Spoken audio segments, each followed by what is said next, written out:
can't wait to kick back, chill out, and relax. Escaping all the madness from these maniacs. No more stressing, passive aggression, lack of resting, planning lessons, stupid questions, button pressing, behavior checking, tattle telling, funky smelling, phone collecting, grading testing, fighting depression, tears shedding, so upsetting. The summer break is such a blessing. Summer break. Hello and welcome to Power Reflections, a proud member of the Duff Network, where we reflect on Mobbo's most recreational work as it releases. I'm Ruben Morehouse. And I'm Elliot Diebold. And we're back. We're back for 2 more chapters. But before then, a reminder, as we rapidly approach the end of the story, we're also ramping up preparations for our 25-hour live charity wrap-up stream.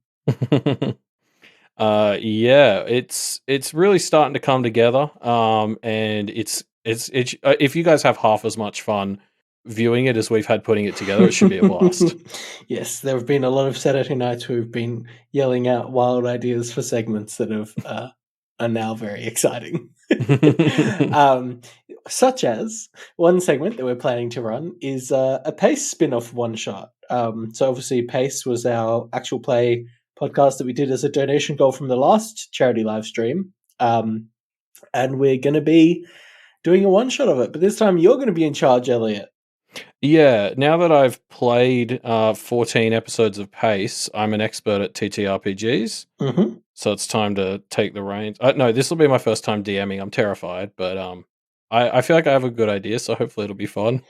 Are we going to allow the audience to, mess with you during the session, like throw obstacles and challenges in for you to have to deal with? I'm going to be honest. Most of the audience participation stuff I have set up will be more around screwing around with you guys than myself. But I suppose in doing that, I'm setting up a thing where if the audience goes against what there will be like a bunch of audience participation. And that should be hopefully very fun. Much more interactive experience. To not actually touch on the conceit, the audience will be taking the role of the spirits, making decisions on some things. Should be fun. Yes, I remember we did something similar during our last live stream when we did a role-playing session there, and it was absolutely delightful having people just throw in random problems for the team to have to deal with. I thought it was wonderful.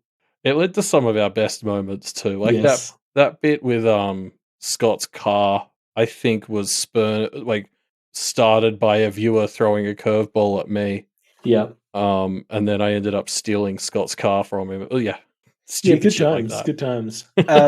So we're really excited if you can't tell for this live stream. So stay tuned for more details to come, like when it is, which we don't know yet, but we will soon and we'll tell you when we do. I'm also nervous. The special song, obviously, our Arc 13 thing has been special intro songs. That's the last one that I made before the arc started, before we did our first episode. I made 6 of them right after the title got announced, and a 7th because we've got a reflecting one lined up. But now I'm like, oh shit, I'm gonna have to make another one. Yeah, there's a lot of breaks happening. So this chapter's going on. I mean, this chapter's like 14 chapters. So this arc is like 14 chapters long. Is that right? It's also by word count. Good times, but it's such a good chapter. So who cares? It could go forever. It's what an arc. Yeah. Speaking of, I don't know if I've mentioned this. I think I've mentioned this on the show before, but I ever since about arc 10 or maybe arc 9, I've been holding pretty firm onto the theory that 13.13 was going to be the last chapter of this story. Yeah. And as we rapidly approached it, my faith started to waver until Mobbo brought in a fair number of breaks and seems to be, at this point, alternating, and maybe the breaks are even going to accelerate. So 13.13 could still be the last chapter. If so, that means we only have, including 13.11, this week's chapter, 2 Kenneteer POV chapters before the end of the story. Which would be so wild, but I don't know, maybe. It's possible, but I mean, this is the. It feels pretty unlikely, but it is possible at this point, isn't it? I've completely given up. I know I've said this about various things throughout Pale, but specifically Wildbow finales like even knowing how long PAX was going to be, I still, for those of you who follow Deep Impact, will know that like halfway through the final arc, I'd still totally misjudged where things were at. Yeah. And like similarly with Ward's ending sort of caught me by surprise with how rapidly it felt like it came compared to where my head was at. So like, I don't pretend to fathom, be able to predict. Yeah. I think that's especially relevant for this because we've kind of talked about how for a Fae, I think this was 2 episodes ago, we talked about the idea that like with Ray talking about like the dam bursting. I can't remember if that was 1 or 2 episodes ago. The idea of like with a Fae, it always feels like you're losing right until you've plugged that last hole and then suddenly they fall over, right? Yeah. So for all we know, Marisuka's going to show up. There's going to be 2 chapters of like, the Kenneteers feeling like they're about to lose, and then suddenly there'll be one final knife in Marisuka's side, and then that'll be it. And then we'll be into the epilogues or something. I don't know. It could happen. You never know, eh? There could be 20 chapters left. There could be 4, like you're saying. Yeah. I won't even pretend to have a feel for how Wildbow does finales. I just know I enjoy them. Yeah. I do think it's funny though you brought up that like we seem to be alternating between breaks and not breaks. Yeah. And I'm having to watch myself because I'm falling into the pattern of noticing that too. And it's like I've read enough Wildbow stories now to know that that's a trap. Like expecting any pattern is a trap in a Wildbow expecting story. A structure like that to hold. Like Wildbow will. Wait, this is why I'm not an author, because I would have a pattern like that and I'd stick to it because I like patterns, whereas Wildbow will put the story first. And if there's a reason to break it that makes sense, he will. Even if it is a pattern. And so it's like, it's a trap.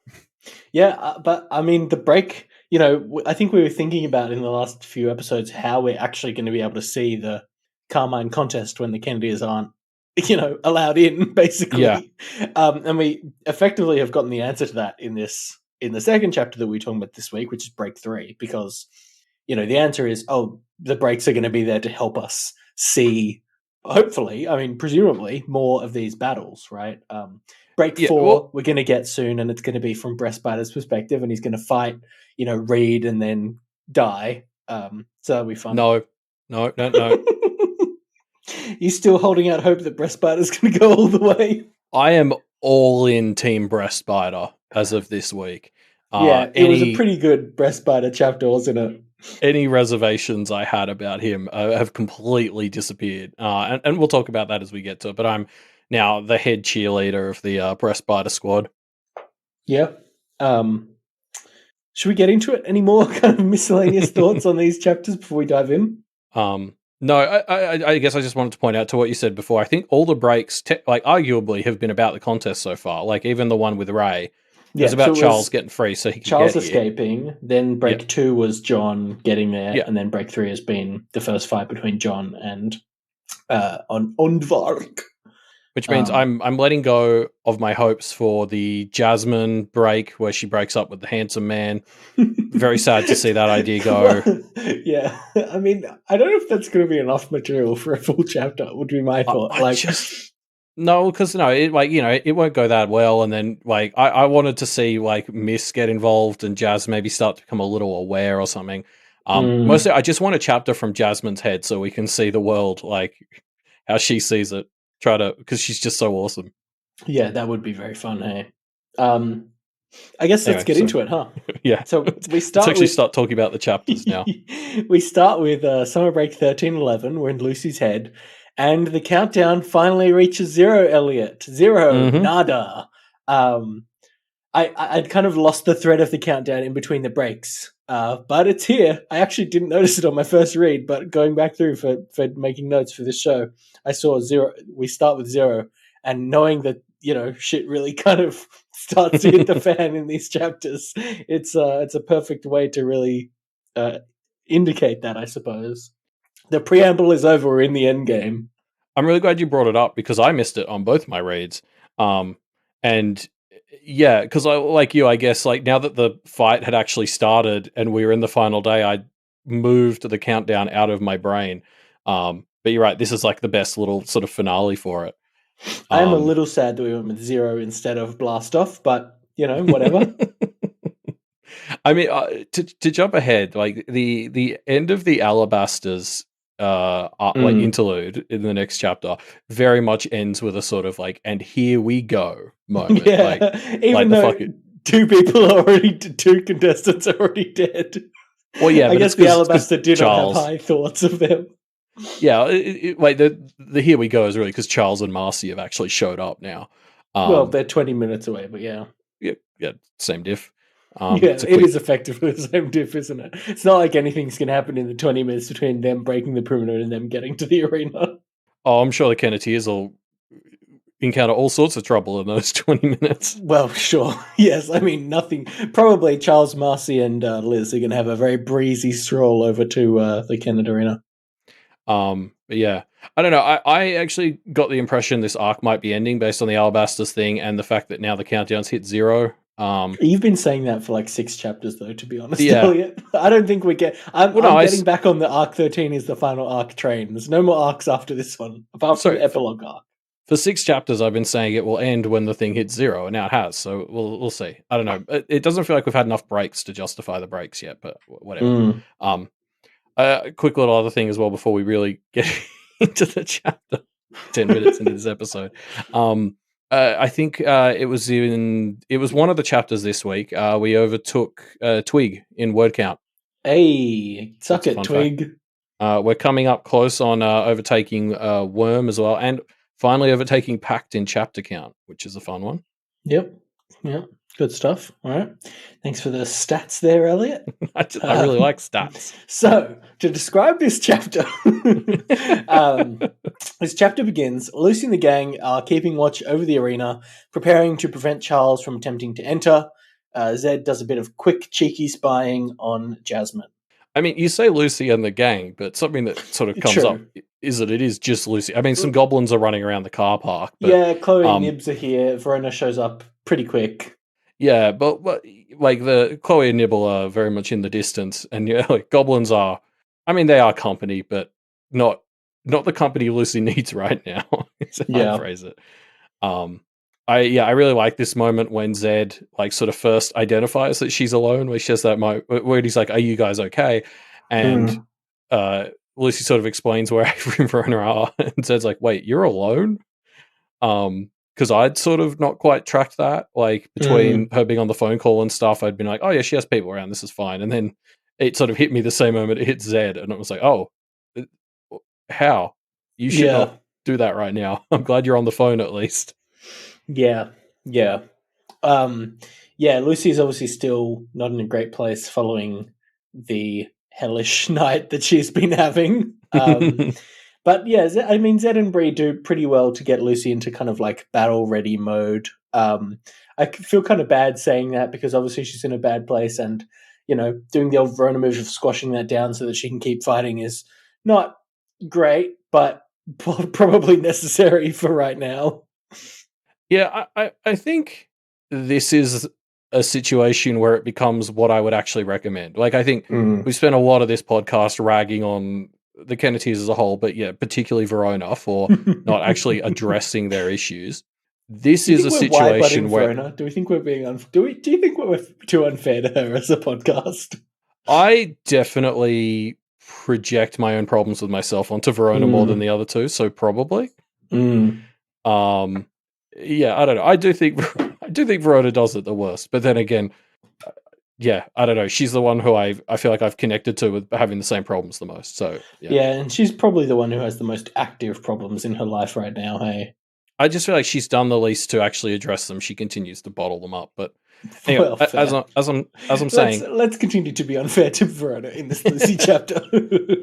I mean, to be fair though, no, like in this day like that they are in now, yes, that becomes the good thing to do. Yeah. I mean, there's a bigger thing going on right now. But then again, I don't know, like one of the themes of Lucy's brain in this chapter is like being willing to make the hard decisions when you're pushed to it, right?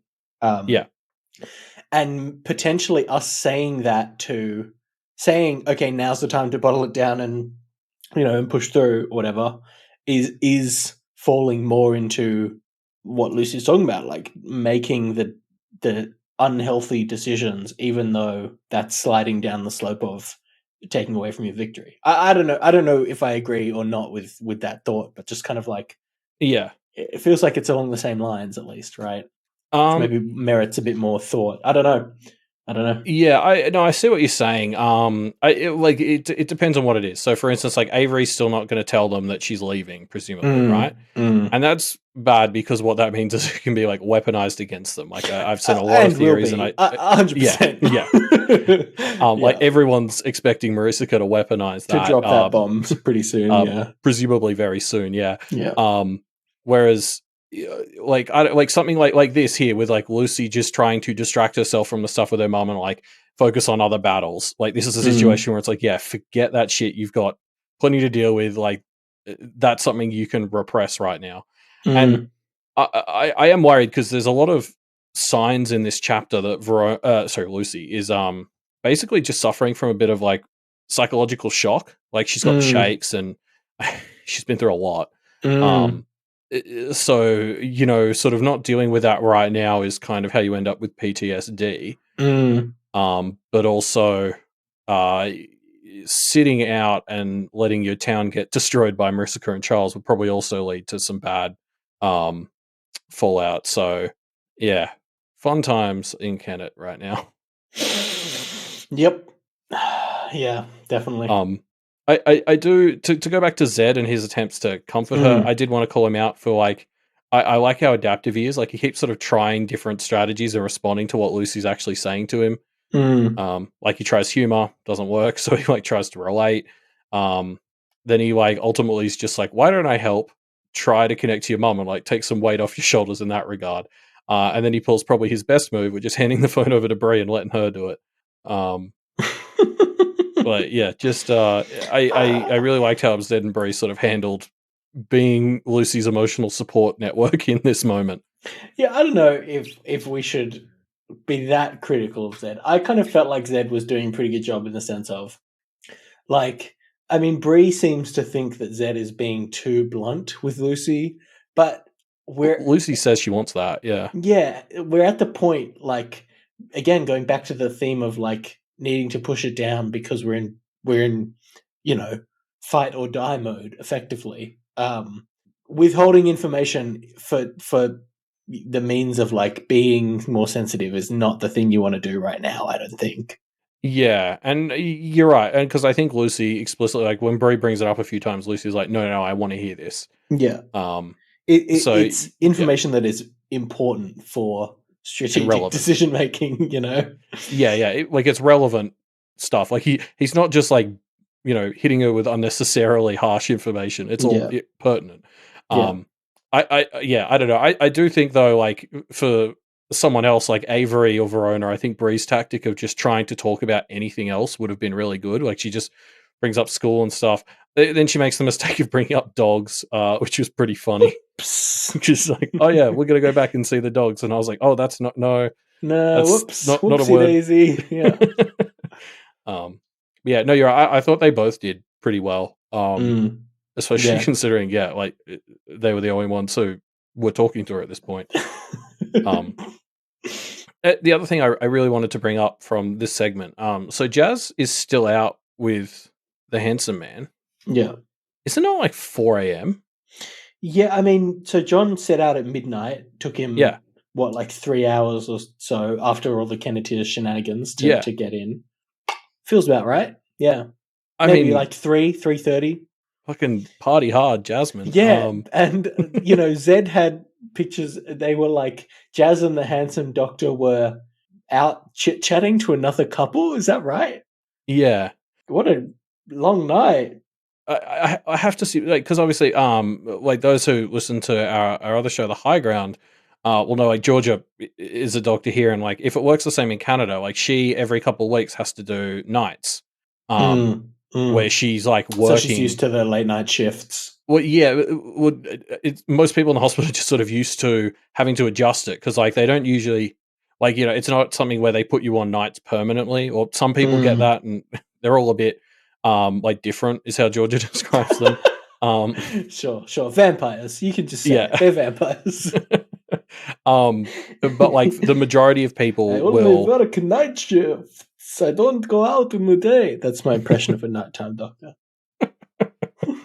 Dr. Do Acula. you need a blood transfusion? Yeah, anyway, yeah, so they don't do night shifts all the time, but yeah, like, you know, they'll do a couple of weeks on and off. So I guess like it's probably not that crazy to assume shift workers like that might just be up for like if Jazz is working the evening shift, which like here they do one of the shifts that ends at midnight and the other one starts at midnight, which is a fucking weird choice. Like, so if they're both coming off of those sorts of shifts, then maybe Jasmine went to work, finished at midnight, and then went out. And then went out on her date with a handsome guy. So less of a party animal look in the end, but it still definitely came across. Like the first time I was like, what? It's 4 a.m. Go to bed. Too old for this shit, Jazz. Yeah, I know. Definitely a late night. But it's kind of good that it's late night, because otherwise she'll get home and Lucy won't be there, and he'll be like, what the fuck is going on? Why is Lucy out? Also, I had the same thought of like, oh, it's really early in the morning right now, isn't it? One, because they're in the next chapter with the fight with Onvarg, they kind of start breaking all the lights, but it is going to lead to this moment of the sun rising at the end of this story. I can just kind of picture the image of that now, and I don't know what Kennet's going to look like under those, the light of that rising sun, but I'm eager to find out. Yeah, I mean, a bloody sun rising doesn't feel like it'd be an important imagery moment in a story in a world like this. Yeah, no, you're right. It'll absolutely be a moment like the sunrise. Yeah. In fact, sorry, speaking of imagery, I do just want to say I fucking love like Lucy looks at Kennet with her sight from the roof of the arena, and just like, she actually says that the town is painted in red watercolor. The sky is red. The moon is just like pale and white around that. Like swords are covering the town, marking like the sites of battles. Like just the imagery in this world and this story is so cool. Yeah. Yeah. Very cool. So yeah, Luce is preparing, and we start to get a number of indications that Team Kenneteer is not operating 100% on the same page. And I wrote a lot of these off on my first read through as just like, little moments, but like they stood out to me a lot more on my second read through. Yeah. Like after Lucy had called them out, you really see a lot of them, even before the one or two that she explicitly calls out in her mind. Yeah, like I think subconsciously this is seeding stuff in your head, because you're right, I didn't consciously process all of these moments, but like with the theme of the chapter in mind, going through it the second time, like everything from Verona arriving and needing to like bail last minute because she doesn't realize Lucy's warded, to Avery just fucking karate kicking flipping a witch hunter in the head because she thinks Verona's dead because she doesn't check with them. Like just all these little things quickly add up on the second read through. Yeah, definitely. And then we get to the fight with the witch hunters, who are clearly on the same page. Anyway, I think I don't know. I could see it being something that is raised, and then Lucy kind of semi-resolves it later in the chapter, and maybe that's enough. But I suspect we're going to see one more. We're going to see it make a difference in a pivotal moment, or come up in a pivotal moment at least. Yeah, especially because part of me can't help but think that some of these seeds of discord being planted in the Kenneteers are Marisica's.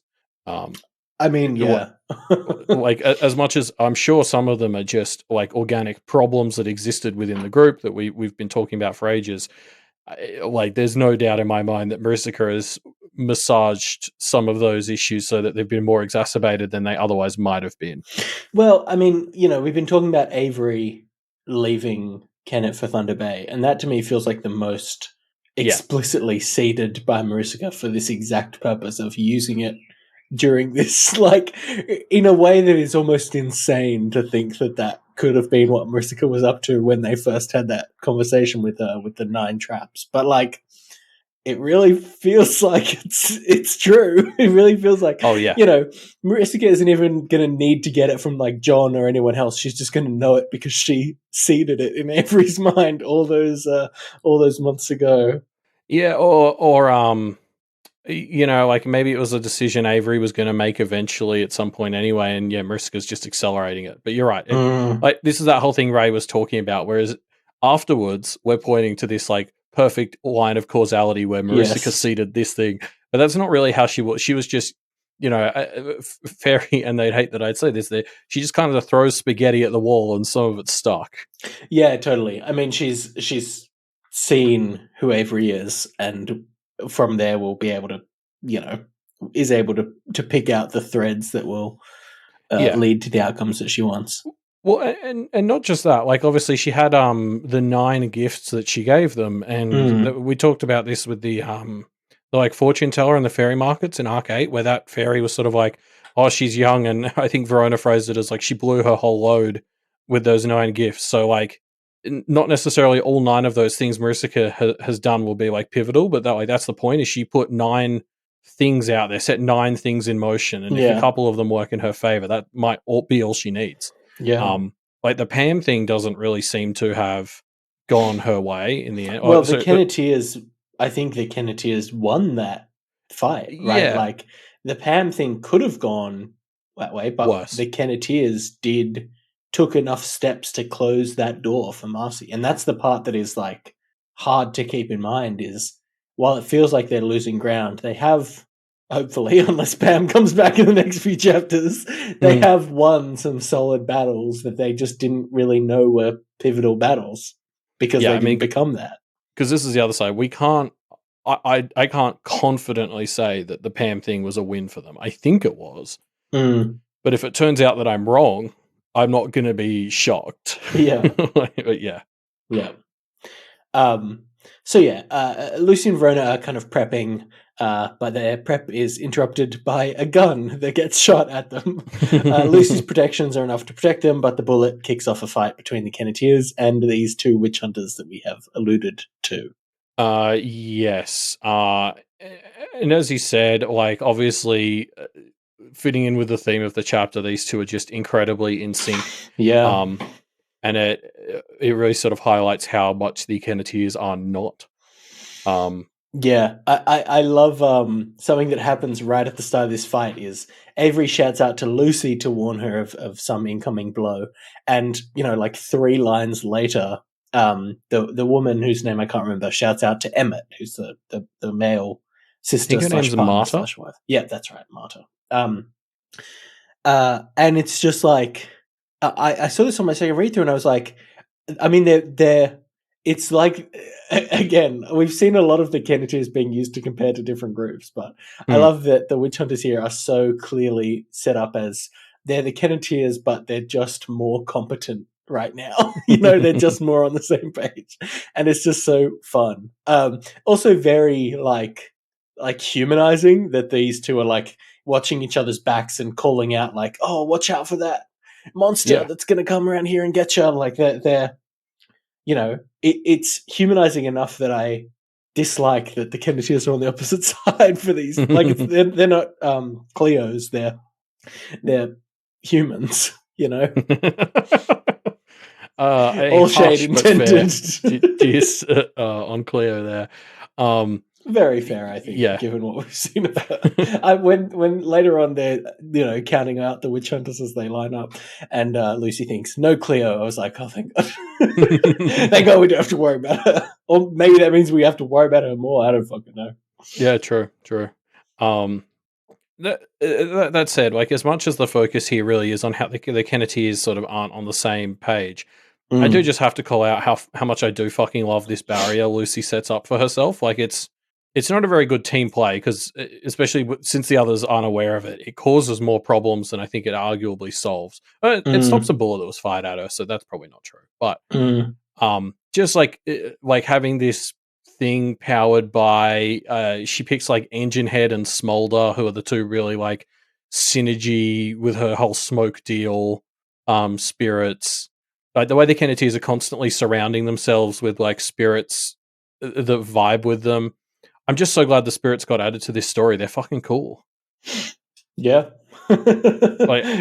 Yeah. I love this concept. I love the idea of Lucy smoking with her glowing red eyes, and she's got this barrier that reaches out and stops bullets that get fired at her. Like, that's cool as fuck. Yeah, it's pretty badass, eh? And we saw Avery a couple of chapters ago had like Dish and Lot as she was juggling her wolf and deer thing. I'm waiting for like Verona's big. I suppose she had Long. She was hosting Long for a while, so maybe that counts. Yeah, I'm sure we'll get more. I feel like we still have to see a few more tricks up Verona's sleeves. I mean, we saw the alchemical bottle in the fight with the witch hunters here, but I feel like Verona's got a few more desperation plays that she's probably got cooking. Oh yeah, for sure. I just like aesthetically, I love the idea of these spirits as like things that the Kenneteers are calling in, and they vibe so well with like parts of them, but like it's not like she's pulling in like the smoke spirit or anything that basic. Like just that extra step of them being like Dish or like Smolder here. Like they're just sort of creative enough that you really feel the uniqueness to these like cool themed abilities the Kenneteers are giving themselves temporarily. It's just awesome. Yeah. They're a cool trio, aren't they?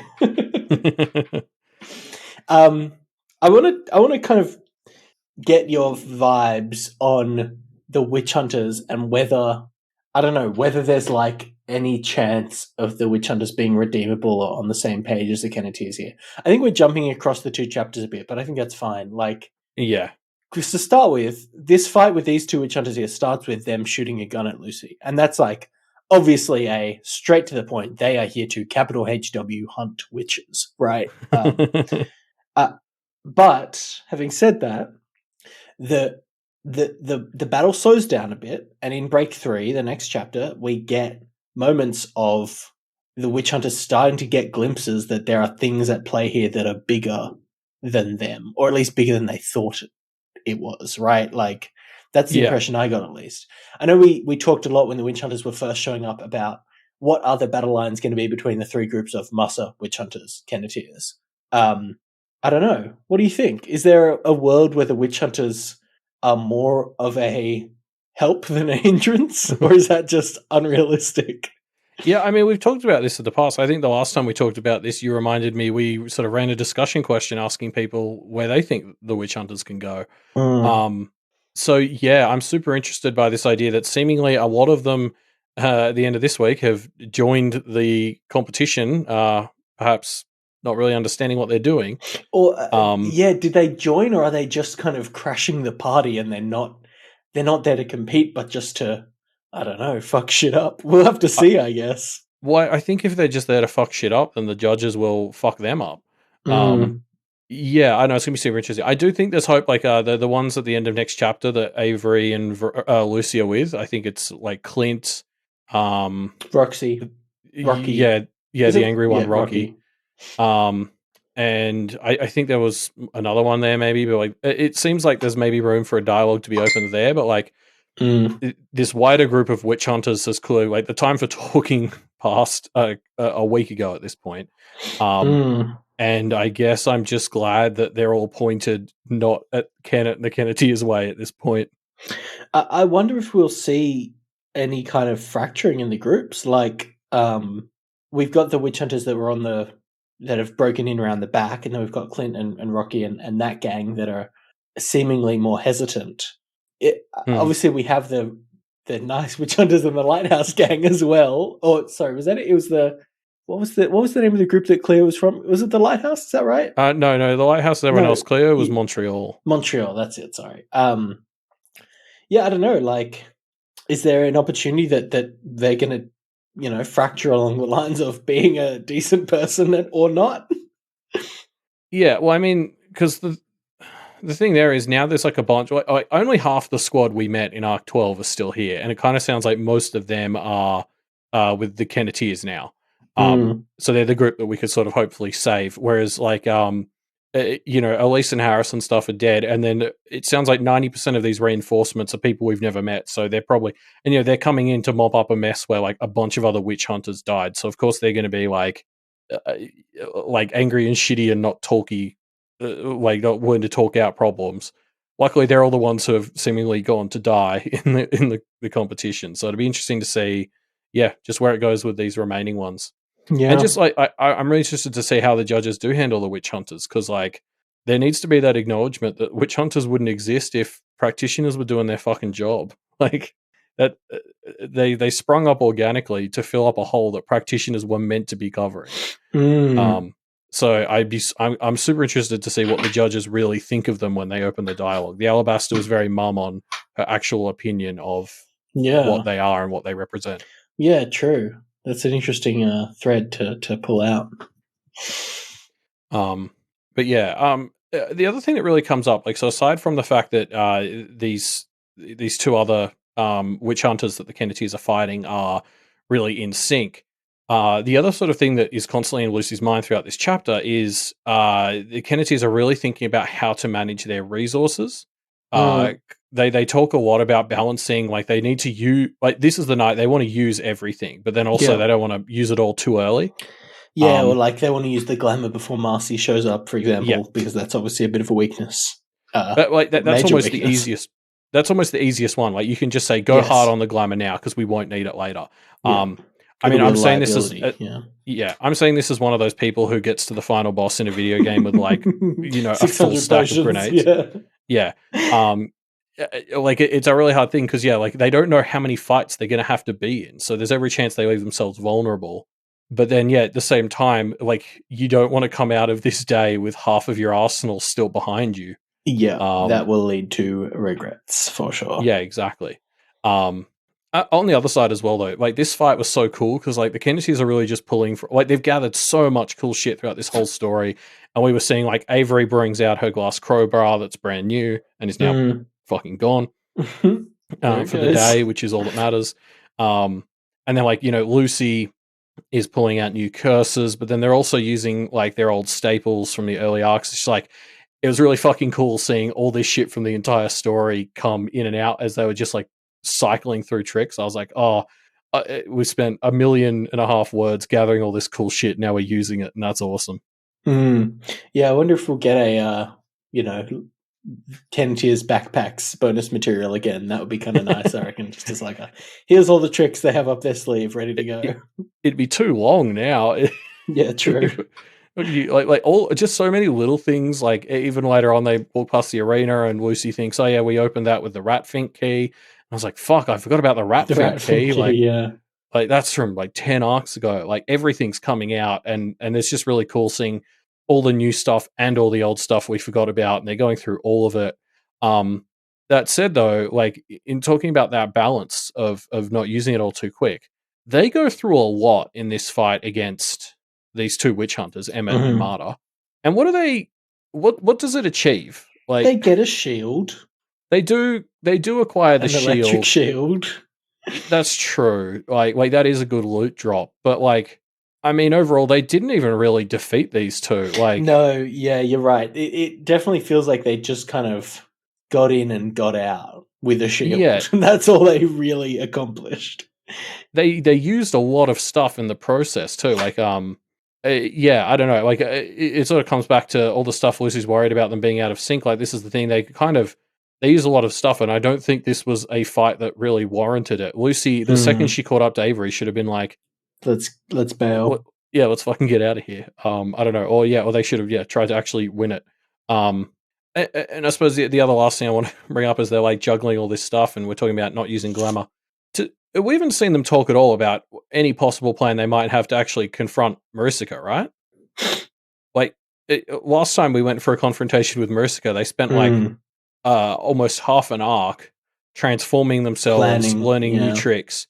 And then they didn't even really get FaceTime with her because she still won. And I'm like, she didn't play the rules of the game that set up, right? Yeah. But it's just we're talking so much about we're going to go intercept Charles and Maricica and stop them, and it's like we spent so much time dedicating everything to being able to even lightly confront Maricica last time. Didn't even get close. I don't understand what the Kenneteers' plan is to actually confront Maricica this time. Like they seem to just hope that all of the shit they have now will let them. Stop her, enough. I guess. Yeah.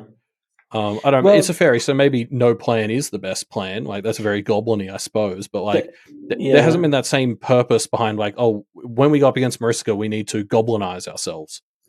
They don't necessarily need to stop Marisica, though, right? They have to stop Charles, seemingly. I mean, yes, but like Marisica, obviously, fighting Marisica will be involved with that, but Charles is much simpler to hurt. I mean, I suppose. Tell that to the Blue Heron Institute. Like, fair.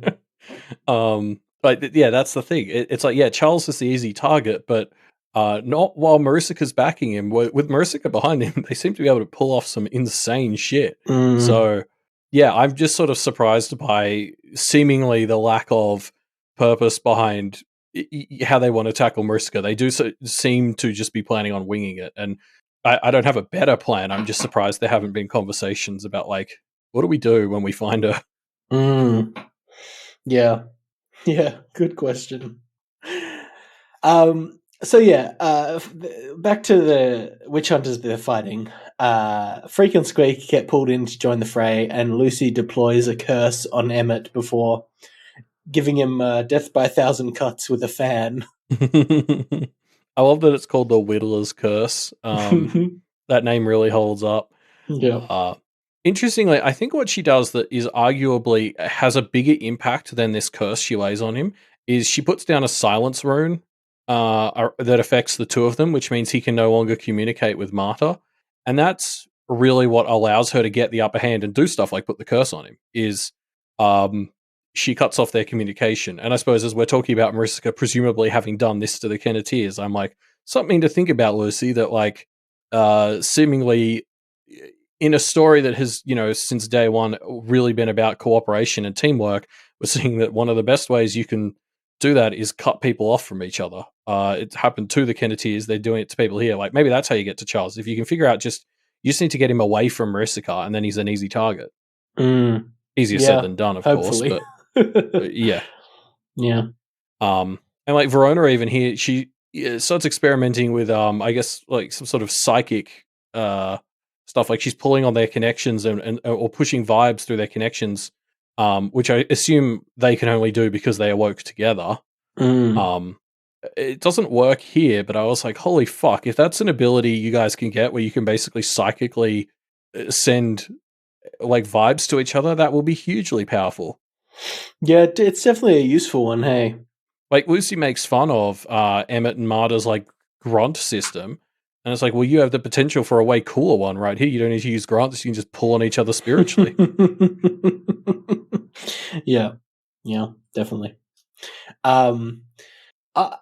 I want to bring out the fact that Lucy pulls out another curse here because, like, I think we kind of alluded to this when we were talking about how they're going to deal with Marcy, but the whole reason that these curses were the thing that Lucy turned to was because they were so unlike what she would normally use. Like, almost explicitly because they were representations of what she saw as some of the worst, or at least very unlike her ways to engage with the problem, right? And when she was going over the list of curses, almost all of them were very ones that she ruled out for being too mean, basically, right? This is one of the simpler ones. She talks about it being like an entry-level curse, and it doesn't feel as mean as some of the other ones we read about, but I don't know, like, this chapter ends with Lucy thinking about whether she's willing to kill Musa, basically, and this feels like, again, more steps around that road of, the Kenneteers doing things that past versions of themselves would have called unacceptable steps to take. Yeah. Also, from memory, specifically with Lucy and the cursing, I think her framing around that, using it for the Marisica prep, was more around she'd done it a bad way before and moved away from it then.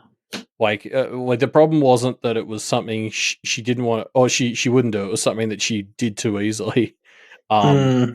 And I think that the idea of her finding it and finding that balance really gels with what she's been doing in terms of finding this balance between being the smoke and the knife, right? Like she's learning when to have an effect and when to, sort of move around stuff. Like she's not confronting everything directly anymore.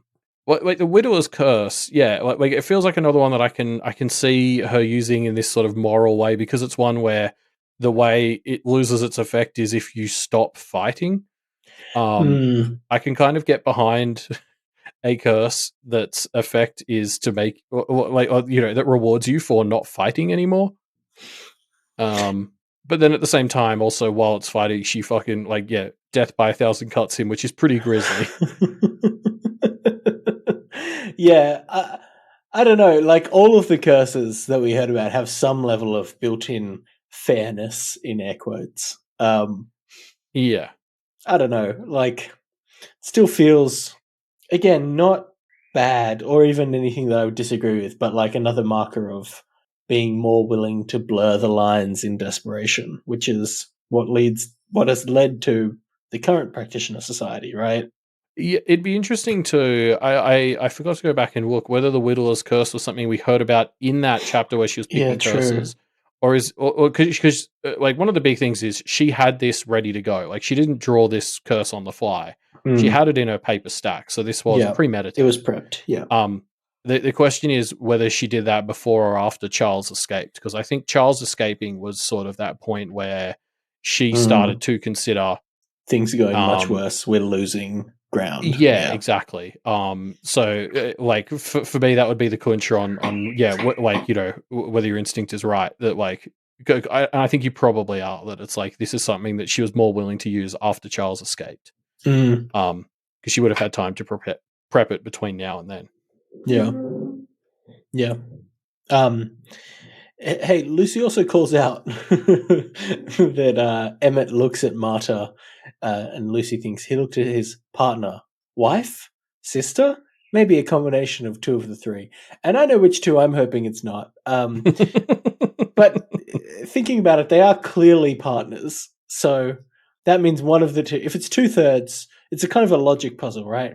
It's 2/3 of these. They're clearly partners, so that means 1/3 is partner, which means it can't be wife and sister. So that's good. Yeah. I mean, it's definitely. I feel like this just sort of ties into. Lucy is incredibly harsh on these two in her internal monologue. Yes, like she is. Isn't she?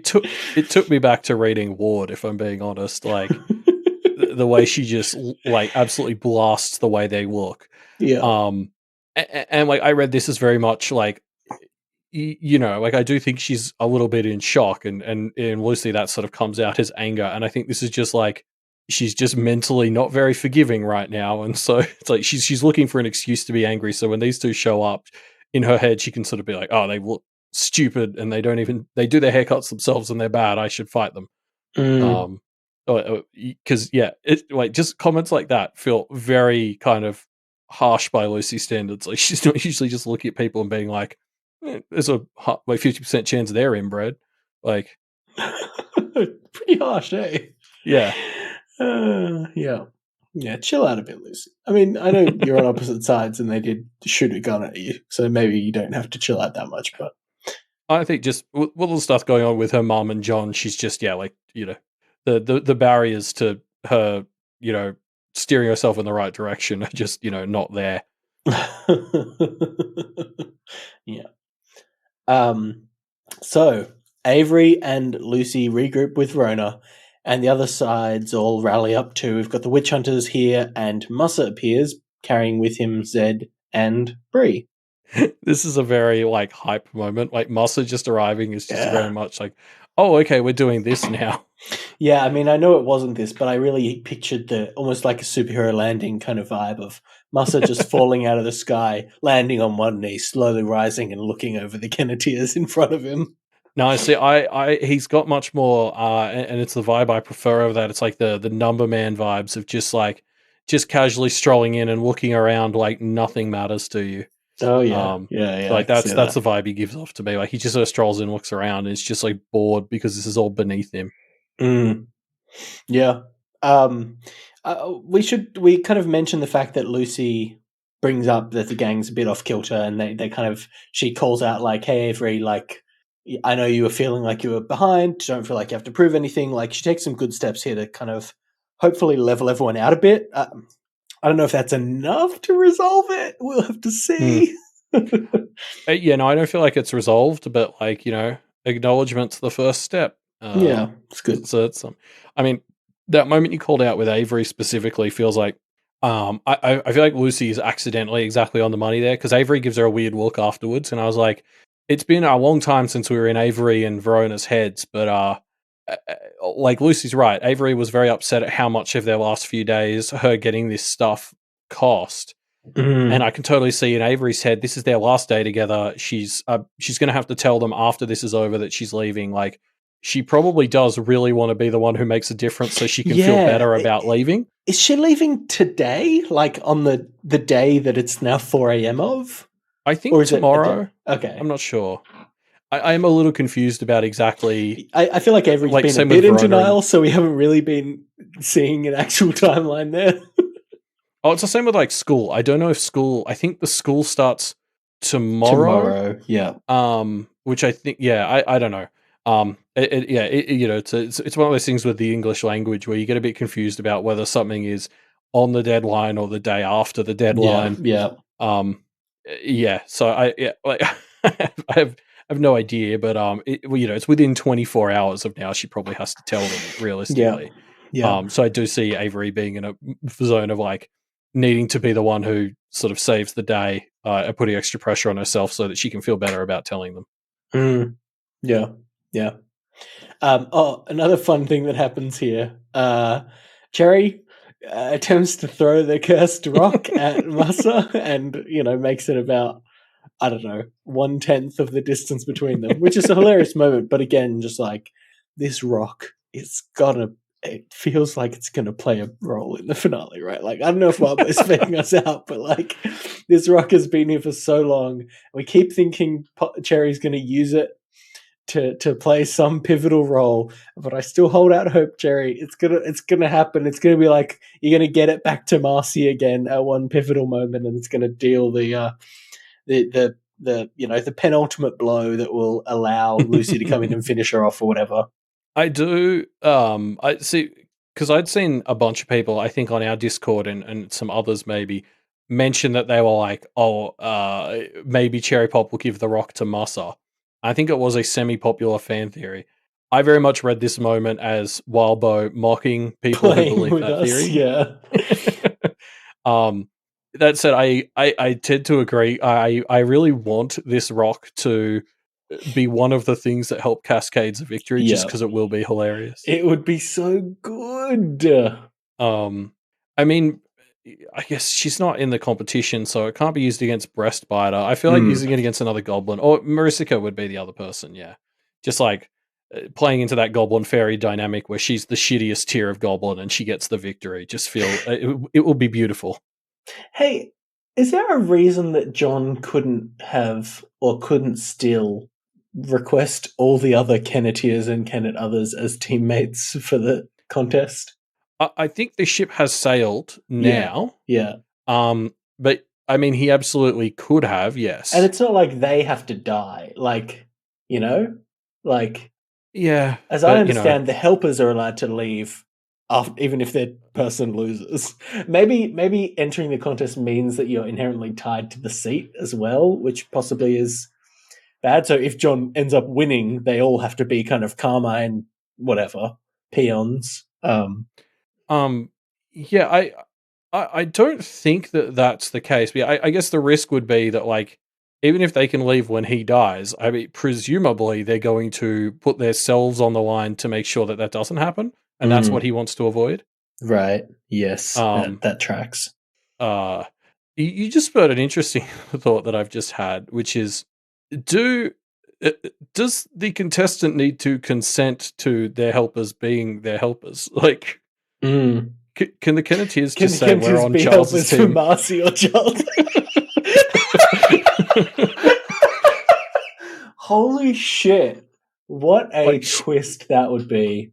Like, surely that's not an option, but like, fuck, it would be funny if they were just like, yep, we're going to help Charles, and then just fucking like, just do the sort of worst job they possibly can. I feel like if you go into, in air quotes, help Charles, the judges will probably call shenanigans if you end up. Then you just kind of punch him in the face or whatever first chance you get. It's Charles and Maricica's fault that they're not on the same wavelength and they're not a very good team right now. Yeah, true. They're not good at leading their subordinates.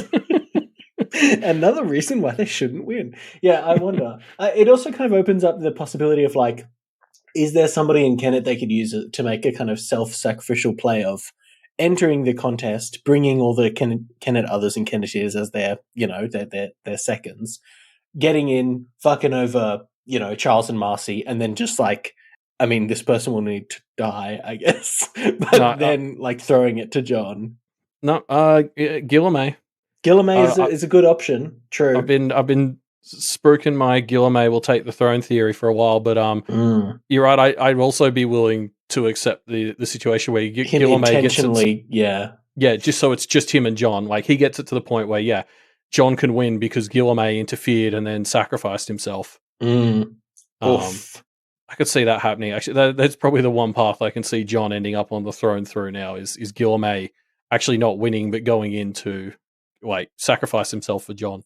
Also, to serve John fucking right that his only mate sacrificed himself. Did a self-sacrifice, yeah. I'm trying to figure out if there's a way, because I think it would be thematically wild, to get the Hungry Choir / Yolda to be this sacrificial play so that the final scene is John having to choose to kill Yolda again to take the Carmine throne. I'm sorry, I know that's horrifying, but I'm trying to think of a way that can play out just because the image is so horrifically sad.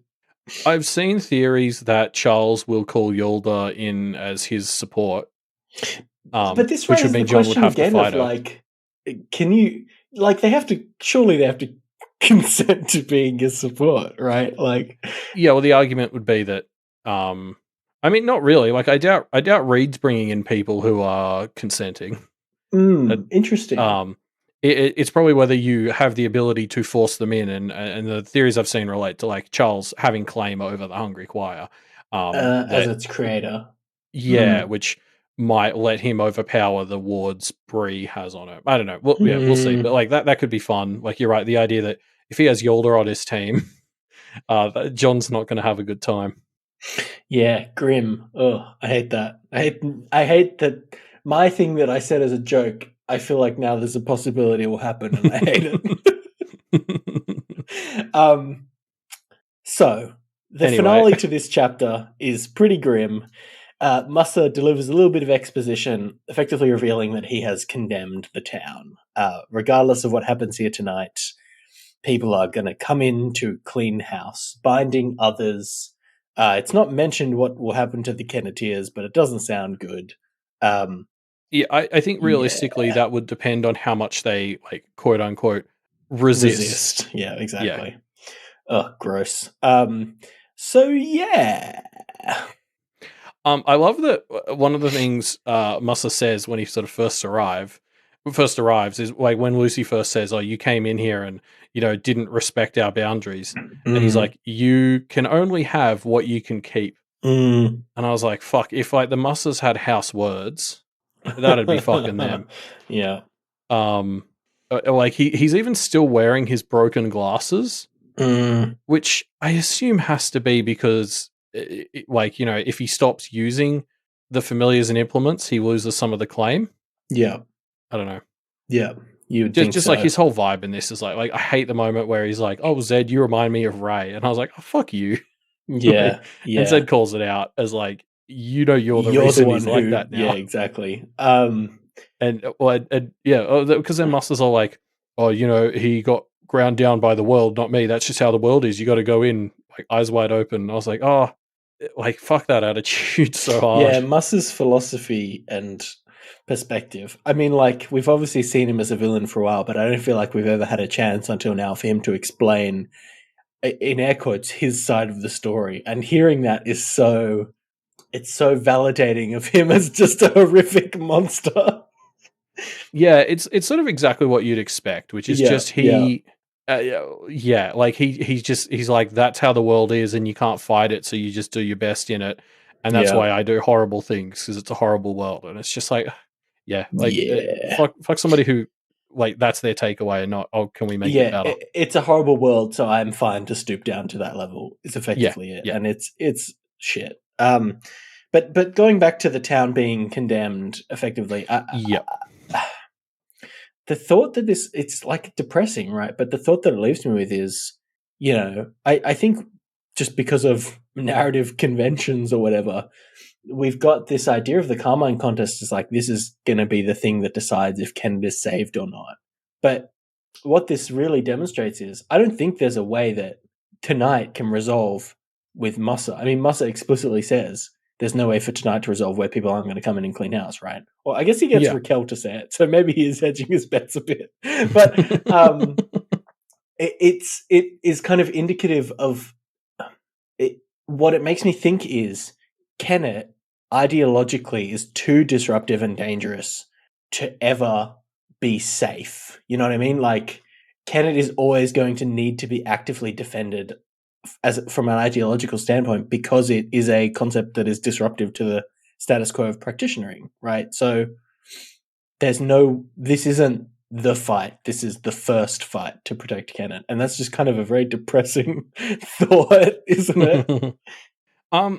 Yeah, and I mean, this is something we used to talk about a lot in the story, and we kind of forgot in just the absolute shit show that Kenneth has become.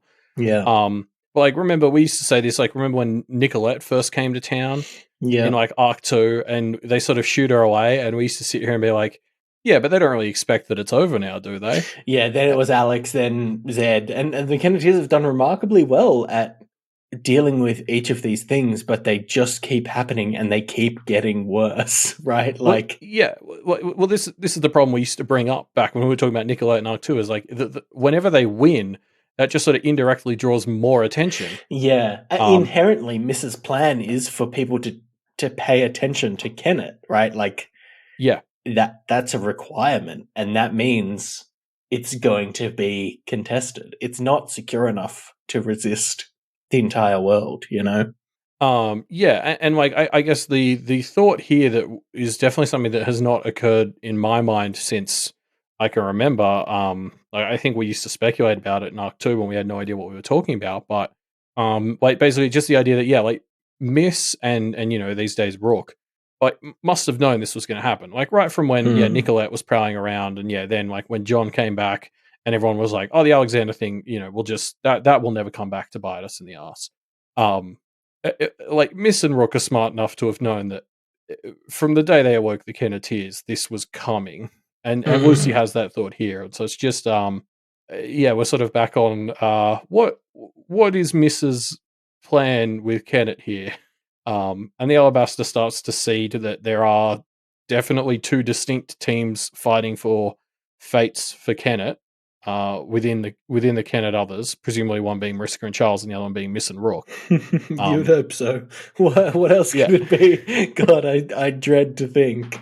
Oh, surprise Toadswallow market. Bro, he cut a deal with Breastbiter.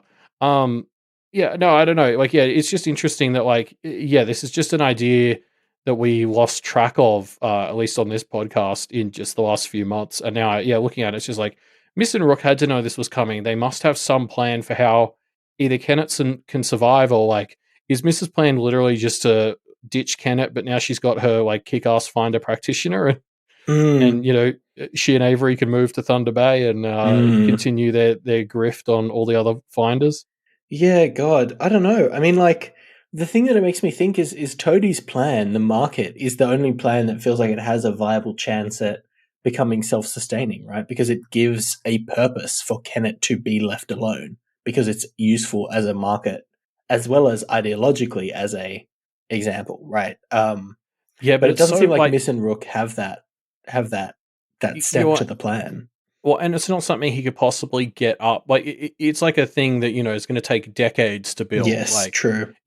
Even in his ideal scenario, I don't think it's an overnight success. So, like, he needs somewhere that's not going to get fucking, cleaned up by Musa's mates in the next, like, 20 years.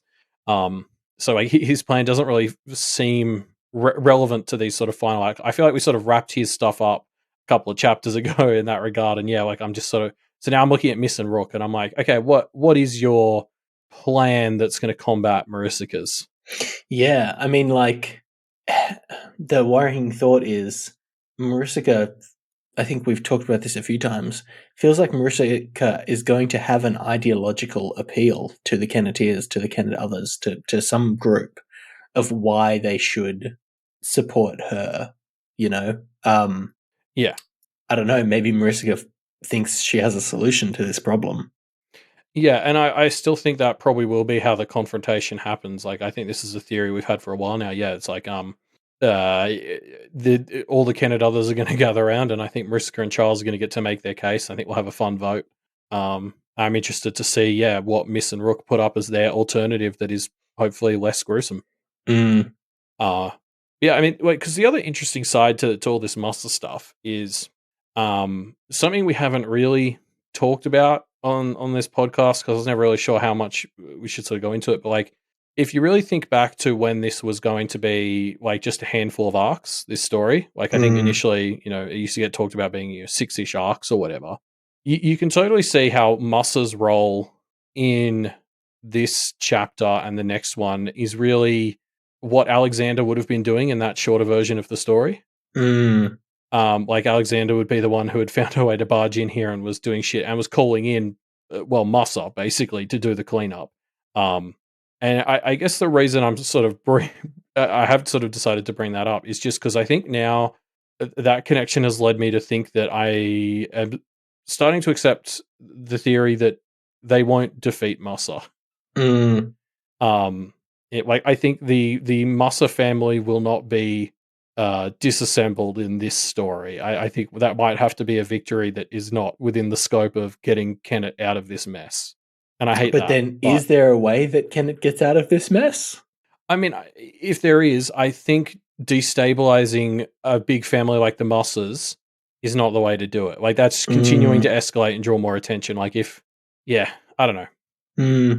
I like the vibe I got from Musser in these two chapters. It was just like, I just don't think we're going to defeat him as an institution within this story. I hope I'm wrong. No, I get what you mean. Like, you're right. It feels like it will continue the cycle of escalation that can't. I mean, unless Wildbow secretly is going to write another 6 or 7 arcs to this story, like it just, you feel like it just can't happen, right? Like, how will it? How would that happen? Yeah. I mean, the escalation will be very dependent on how all of this Carmine stuff goes, because as Lucy says, like if they get a Carmine who's on their side, that tilts the balance in their favor a bit more. But yeah, I don't know. I guess it's just worth pointing out like some other connections that we maybe haven't mentioned on this podcast as much, just because they were so long ago now. But they probably would have come up in the shorter version of the story. Stuff like how this Carmine tournament symbolically like relates to the Hungry Choir's ritual in a lot of fun ways. Especially the way that all the contestants would sort of work together in that one. And just the fact that the Carmine Beast itself designed the Hungry Choir is like a fun little additional piece on that. Yeah, definitely. Anything else on this chapter before we get into the next one? No, everything is fine. Yep. So yeah, we leave Lucy in a pretty good place. And we get into break 3. We're in the doe's head, the Alabaster doe. Sorry, I guess we should mention this was the part that we've talked about earlier, but we should just reiterate. Like, Lucy is now questioning whether she should just kill fuck Muscle, morals, effectively. get victory. Yep. Yeah. And I love that her part of her doesn't want to ask the others because she thinks Verona will say yes too easily. Which is a very tragic and understandable interpretation. I was like, oh, yeah. Yeah. So, yeah. As you said, we leave Lucy in a great place. Yeah. So break 3, the Alabaster doe is considering how she has survived over time, paradoxically, as John starts to fight Onvarg. Yeah, and I guess we'll discuss her. I guess I'll frame it as bullshit. And all her stuff about paradoxes later on. Taking an anti-doe stance in this one, Elliot? I don't. I'll go pro-doe. I can go pro-doe. Okay, you go pro-doe. I'll go pro-doe. You go condo. Yeah. I don't. Like obviously, I like the Alabaster doe a lot more than like Musser. Yeah, but I or think even more than the other judges. I like the doe more than the other judges. I mean, are we gonna let's hash this out, or should we save it for a little bit later? Yeah, we'll save it for later because that's where my notes are. But like, I think you're setting a very low bar. Well, sure. Yeah, I guess. I guess you're right. Yeah. So we're seeing the contest. I love this. I like that we're going to see more break. I mean, I'm assuming we're going to see more breaks, seeing more kind of contest moments. I'm excited for the what's her name? Something Snyder. Lauren Snyder. I'm excited to see Reed have to fight her, and Reed tries to almost be nice, and then Snyder just fucking murders him. That's going to be very fun when we see that. Seeing Breastbiter get shot in the head by John, that'll be a fun time. No. I'm just keen for all of these. I mean, like, I know this is a reference you're probably not going to get, but back when I used to read/watch the manga/anime Naruto, there was one moment. It's so... I feel like it's very low quality. I mean, it has its moments, but the one bit that I really loved is there's this bit where all the characters that you've met over the past, like, I don't know, 9 arcs or whatever, have one big contest. It's like a big contest between all the characters to see who's the strongest, and you just get to see all the characters fight and pull out all their tricks, and it's just really fun. And so I'm really eager to see. This one has much higher stakes than that one, but I'm just really eager to see it. Lucy even sets up a Gaara-esque automatic defense shield with the engine head guy. I know none of this makes sense to you, Elliot, but it's fun. I thought the same thing. Yeah, totally. Same page. Lucy's smoke is just like Gaara's soul sand or whatever the fuck it is. There's a guy called Gaara. We're going to get into Naruto for a second here. He's like from the sand. So do you know anything about Naruto, Elliot? They dress in orange. Yeah, cool. So I have not paid any attention to it for maybe 10 years or more. That maybe I don't know if that's right or not, but there's a guy called Gaara, and he's got magic sand that automatically protects him from anything. And I think it's because it's like got his mother's soul in it. Am I making that up? Somebody tell me if I'm making that up, but I'm pretty sure there's a guy called Gaara, and he's got magic sand that protects him effectively like Harry Potter with his mother's love. And it's awesome. There's a guy called Rock Lee, and he takes off his ankle weights, and then suddenly he's really fast, and he's like... Anyway, and he can't even do regular magic ninjutsus like the rest of the ninjas, Elliot. Oh my god, such a good moment. Anyway, so yeah, that's like what this is. This is like the Junin contest or whatever it's called, and it's fucking awesome. I love it. Seeing characters just go out and fight each other. I mean, like it's what the Who Would Win subreddit is built on the back of, right? It's just fun to see characters fight. I feel like it's so base and primal, but it's just fun. Yeah, I mean, what's great about it in this one though is like it's half the show. It's arguably the sideshow. Like these are the breaks. Yeah. Right, and we've also got the other big fight happening with arguably just as big stakes because of how they interact. Yes. Like that's what's great about this. Bleed into each other as well, right? Yeah, we're cutting in between this big tournament and all the other stuff. Like, yeah, so much fun. Yeah, it's great stuff. So yeah, the dough kind of runs us through the first of Onvarg's 3 tricks, which is a fun beat. The dough thinks Onvarg has 3 tricks, and we only really find out the first one until the fight is over, and that's delightful. But John's fighting, killing a lot of these wolves, and Onvarg starts eating their fallen wolf comrades in order to take their glamour. On the sidelines, we got the Peanut Gallery, Breastbiter, Faceful, Plath, and all the others. And Breastbiter and Faceful make a fun bet, gambling on who's going to win. Chonk. Yeah, you're a chunk man, aren't you? Yeah. You're a breast man, Elliot. I think we can say. I'm trying to refute that, but in the context of this conversation, I suppose that's accurate. No, it's accurate. It's accurate. Yeah. No, yeah, I'll be the leader of his cheer squad. I got some cheers ready. Give us your best breast. Give us your best breast cheer. Hey,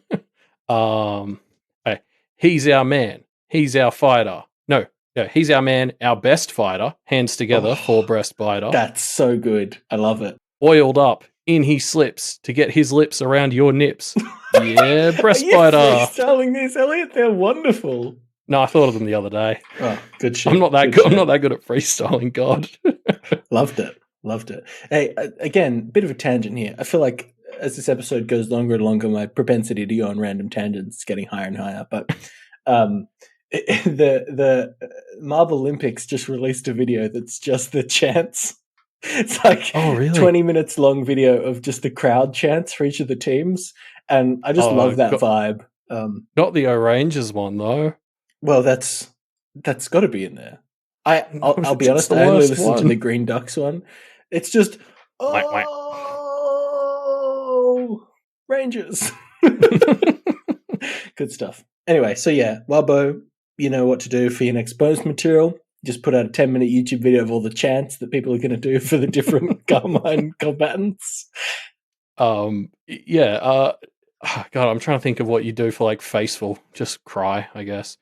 Like actually, speaking of in this sort of section, with the Chonk and Faceful, like as you mentioned, they start speedrunning friendship here, and I love that Wildbow is almost having fun at the reader's expense in this segment. Like when Breastbiter starts being like, "Who are you? Where did you come from? What are you doing?" And like Faceful's just like, "I don't know. Yeah. Good questions. I don't know anything about myself." And I was like, "Oh fucking why hell!" Why are you here? And like Faceful didn't know that this is a fight to the death or anything. Yeah. Like it's so wild. Like obviously we get the reveal of this chapter, which is why it's like just purely funny that Wildbow's like he knows he set up an other that like everyone is looking at and going, "What are you? What is this?" Yeah, and it's the first time in like half the story that we've had an other who has that effect on us, and I just love that.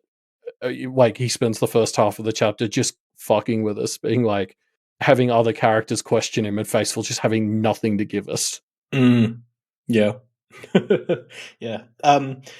To cut back to the Onvarg John fight, Onvarg does pretty good. I mean, like this poor pup that Mariska has influenced is destined to lose. So you know they're not going to take it home. But the fact that Onvarg, who is set up to, expects to, and is destined to lose, and yet is this strong and really kind of does some pretty good shenanigans. I don't know, like it's not reassuring for John and his hit squad.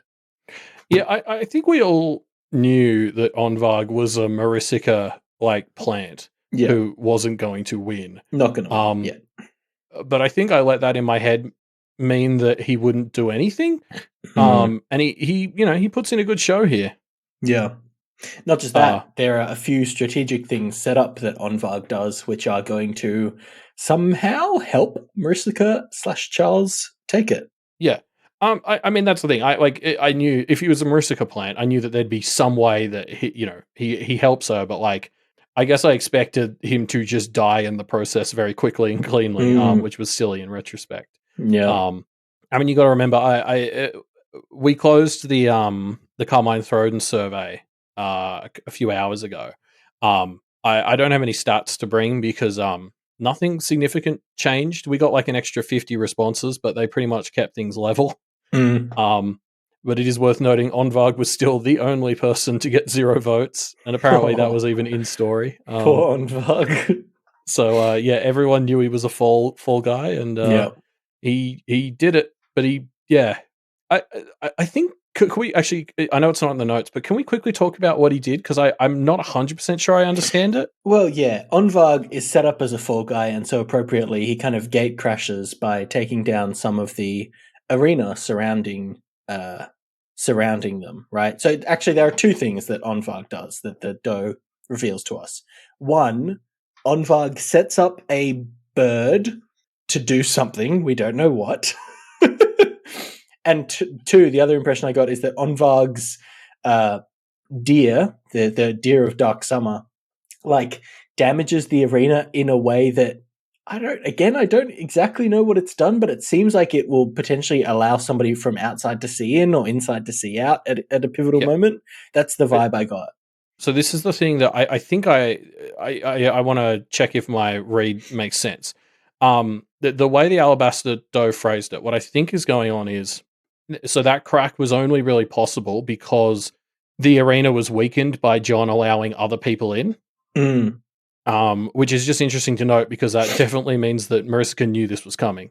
Yeah, I mean, the fact that Onvarg is here, who is explicitly the leader of a pack of wolves, already kind of suggests to me that Marisica knew Jon was going to bring in help. But so my understanding is that the reason this hole has been opened is because the fact that Onvarg is dead will leak out of it, and that will basically implant the idea in the Kenneteers' heads, oh, Onvarg has lost to Jon, which means they won't be thinking about the other bird that Marisica has kept because they're going to be thinking of the ephemeral beasts as gone. Like, just from the way the Alabaster phrase, it's like, so basically the whole point, like, this is such fairy bullshit. The whole point of all of Onvarg's crew dying in there was to let a little hole out so that you think they're all dead, so the one bird that isn't can do whatever the fuck Marisica is going to do with it. Which is just like, I love the misdirect angle to all that. Yeah, which is what though? Like something to do with Edith, something to do with Ken, something to do with the furs. God fucking knows.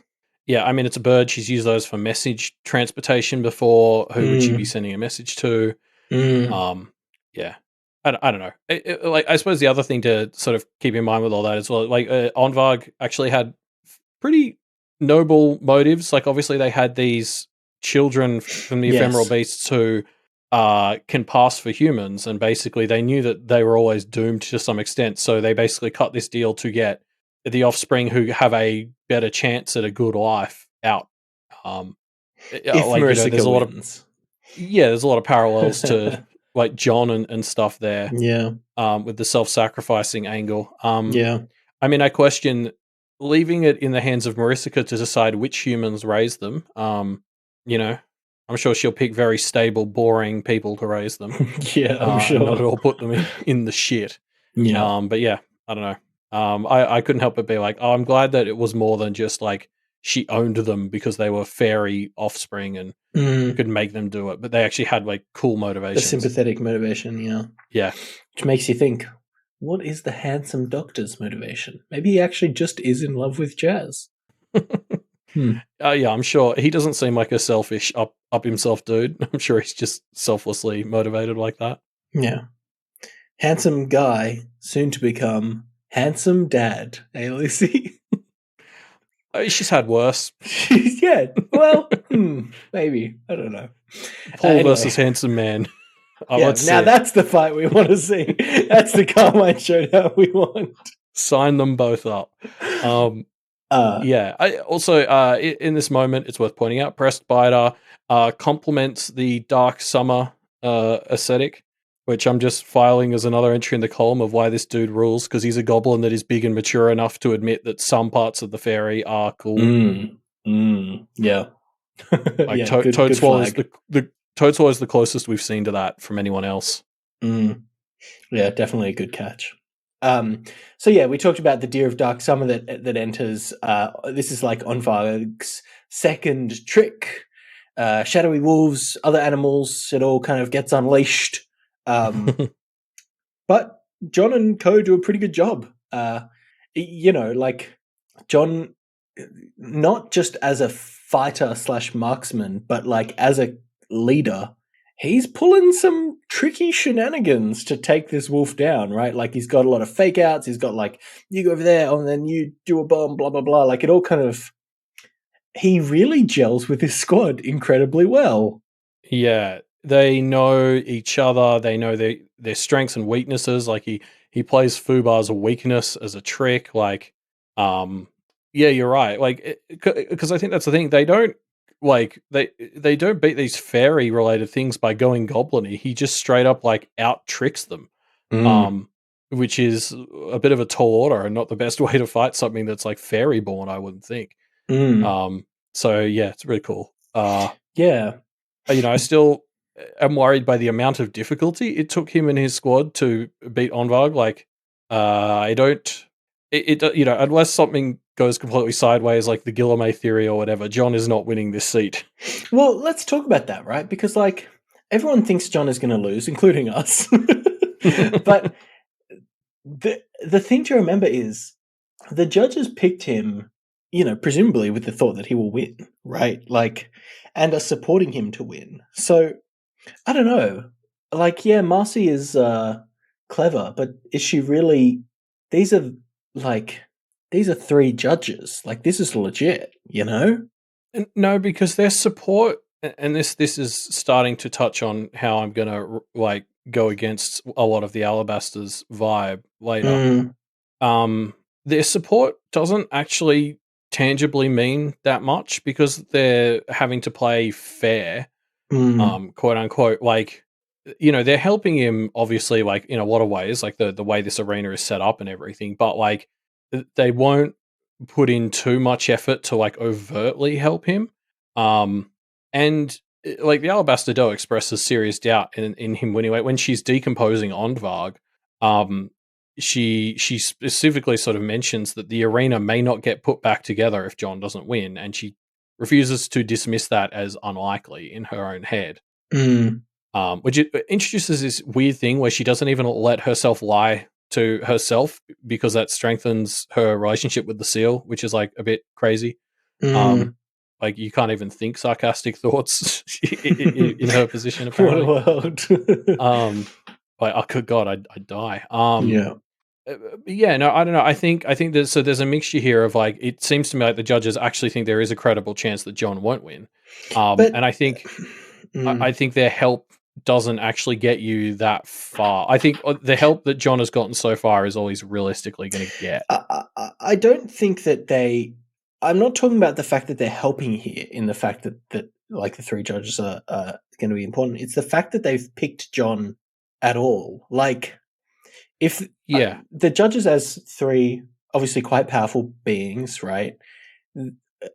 They decided to pick John as their incumbent, right? And like, if it's really as hopeless as everybody seems to think, I just think that would be pointless. Like, why would they do that? Well, I think that they picked someone that they liked and that they want in, and they skewed things a bit in his favor, but like that's sort of as far as they can or are willing to go.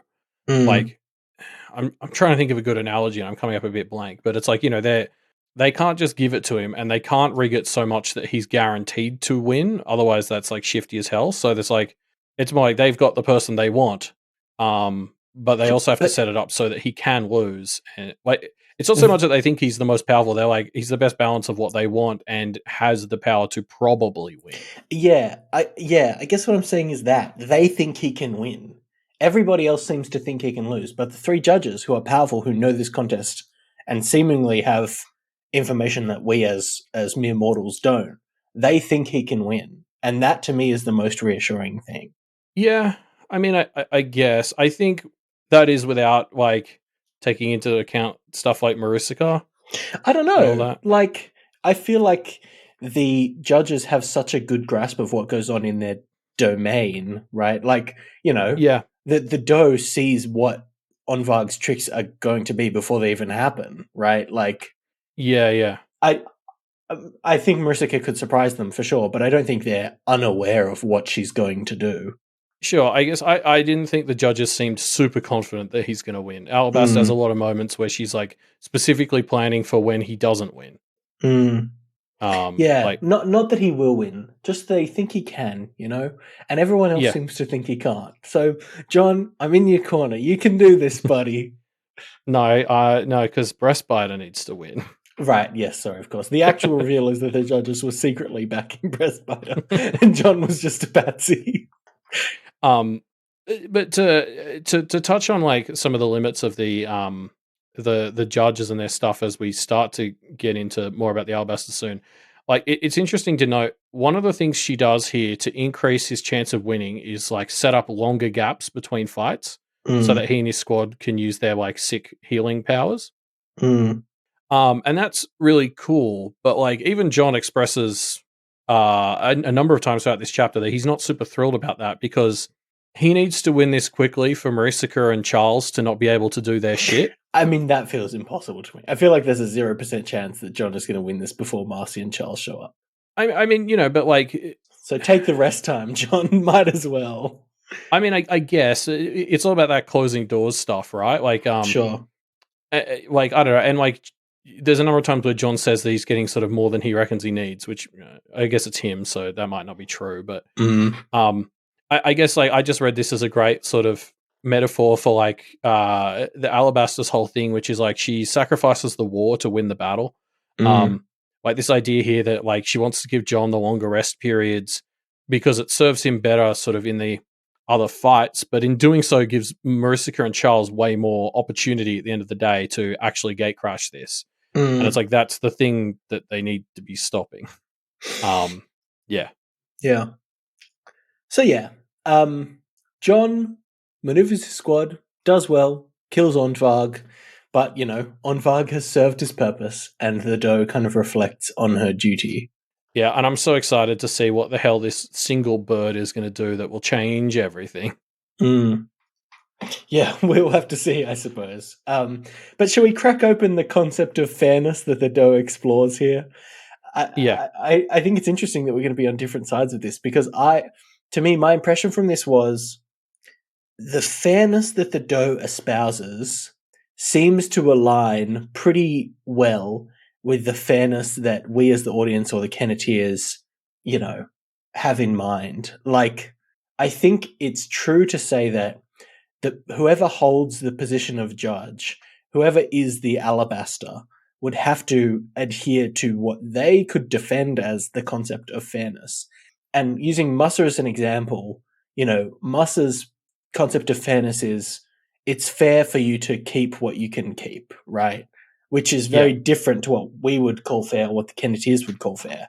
Whereas if we have to ascribe some standard of fairness, the one that the doe seems to be ascribing of a challenge that you might overcome, setting a challenge that is achievable but will push you. I don't know.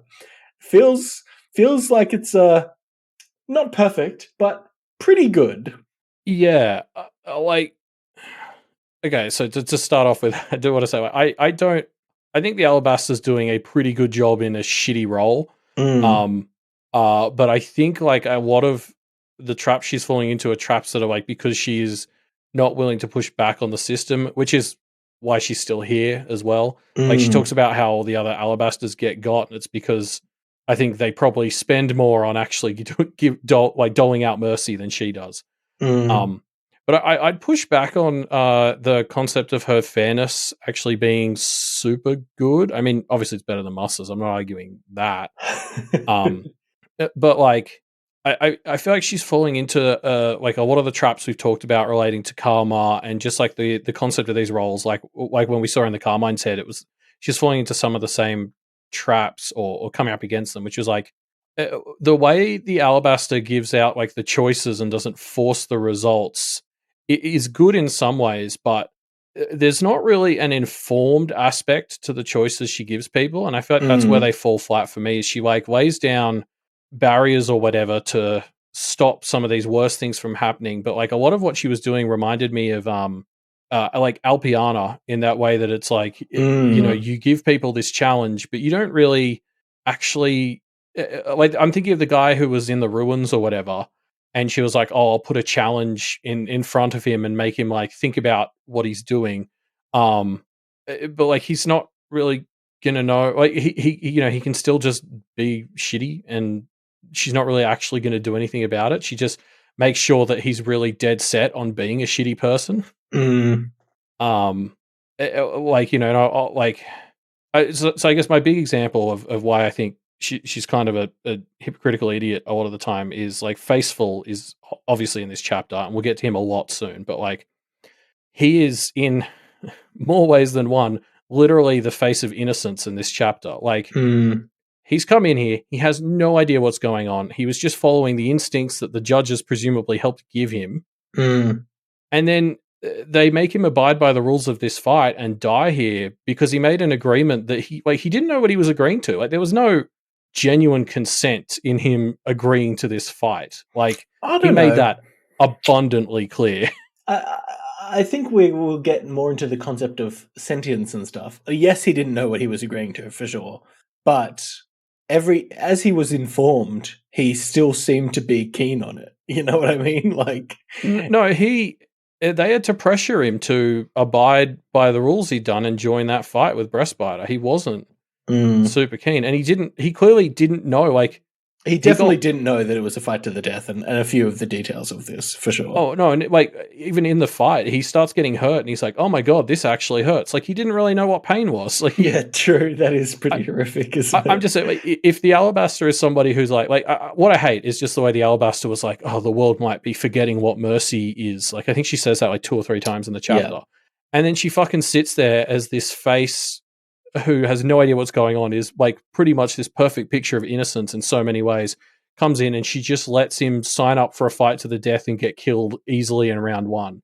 And I'm just like, you fucking hypocrite. Like, if this is what your idea of mercy is just like having let this happen, then like, fuck it. Then you like, failed. Yeah. Yeah.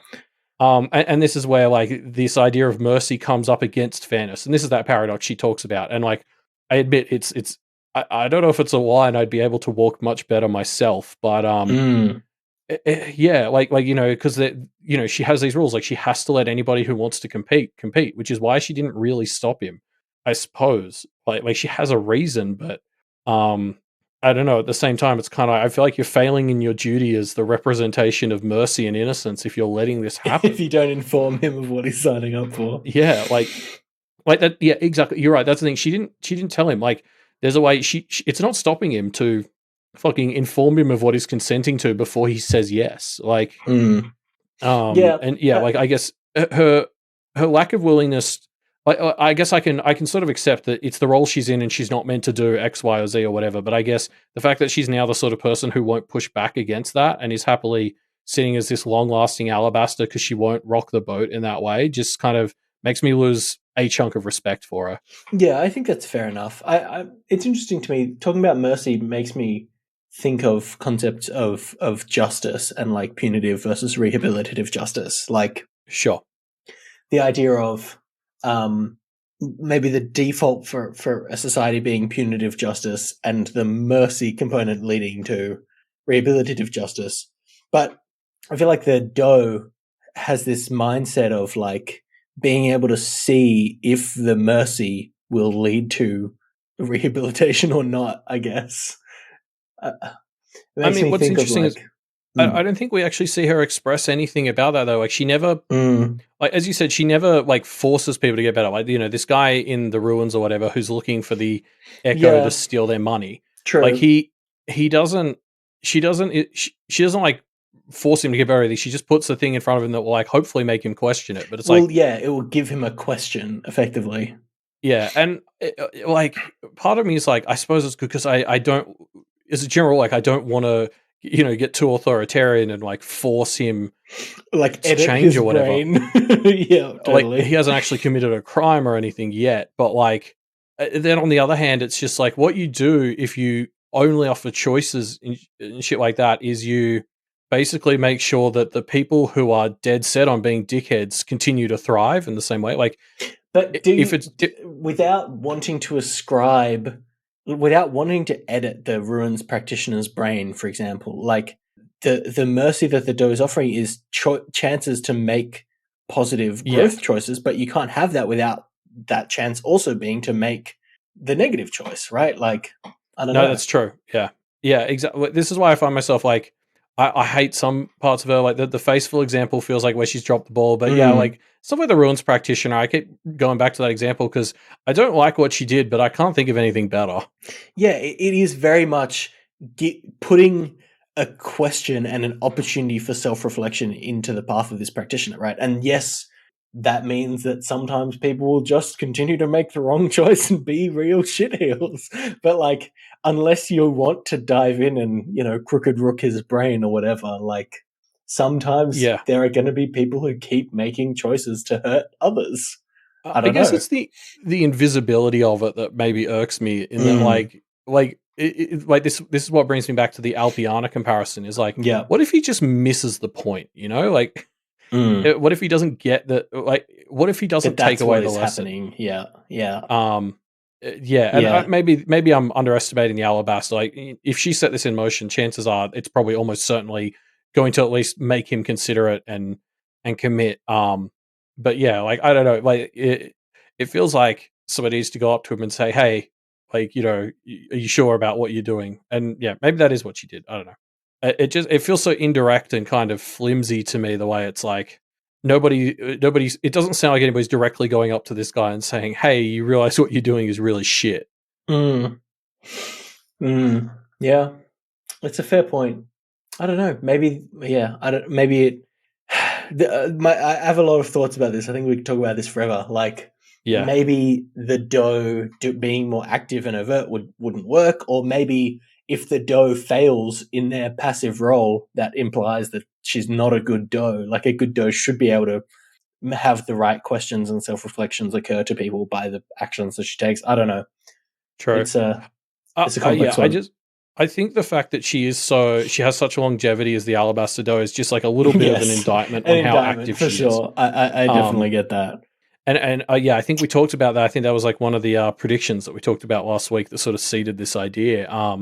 But yeah, I guess the other example that's maybe a little bit more interesting to discuss as well is like so she knows Charles and Marisica will be like disastrous, but she kind of she can't do anything directly to stop them. Like, arguably, she's already pushed the line. Yeah, she tells the Kenneteers and maybe pushed that line, I suppose. Yeah, and I suppose that's something, but like, you know, it's like if it would cost her a little bit more to just maybe tell them where on the perimeter fucking Charles is, to really secure it for the Kenneteers, like unless that's going to completely forswear her and like send it out, I'm just like, that's going to cost you like 10 years of power or whatever. Isn't that worth it to stop to guarantee Charles doesn't take the seat? Like, you know, this probably starts to touch in on like she shouldn't be interfering with elections, so to speak. To a bit of a stretched metaphor, but like like putting her thumb on the scale. She already does that in this chapter to a large extent. Yeah, I don't know. But you're right, though. Presumably it's an expenditure of power and a loss of status that is the real threat if she takes more active steps, which, I don't know, maybe it's worth it. Yeah, I feel like you've got to know that Charles is so disastrous a candidate that it's like, like, you know, like in terms of like bring it to the political metaphors, there's a certain point where a candidate is so terrible that I feel like you can just objectively say, no, like that one's not okay. Yeah, fair enough. And I feel like Charles has got to be that as a judge. I feel like Charles is a bad enough candidate for a judge that you can kind of objectively say he shouldn't have the right to compete. Yeah. Hey, theory on where the bird's going. The judges are probably pretty distracted right now with the contest, right? So maybe there's a chance to bust out Edith. Yeah, I wondered about Edith, or like Blunt Munch could be another fun one. I don't know. Yeah. We'll see. Edith would be great. I am hoping we get to see some Edith in this finale. Yeah, been so long, eh? We haven't seen Edith and Matthew for ages. Oh, the poor buggers. So yeah, we get a new entrant, Lauren Snyder, who enters the battle. She is a fairly desperate practitioner. She and Reed bond over, I don't know, their rough lives, I suppose, as Breastbiter recently and rough Faceful. Lives. Yeah, true. Breastbiter and Faceful take the stage and, kick off their fight. Yeah, honestly, who cares about this nerdy meat cute shit? I'm all about the chonk.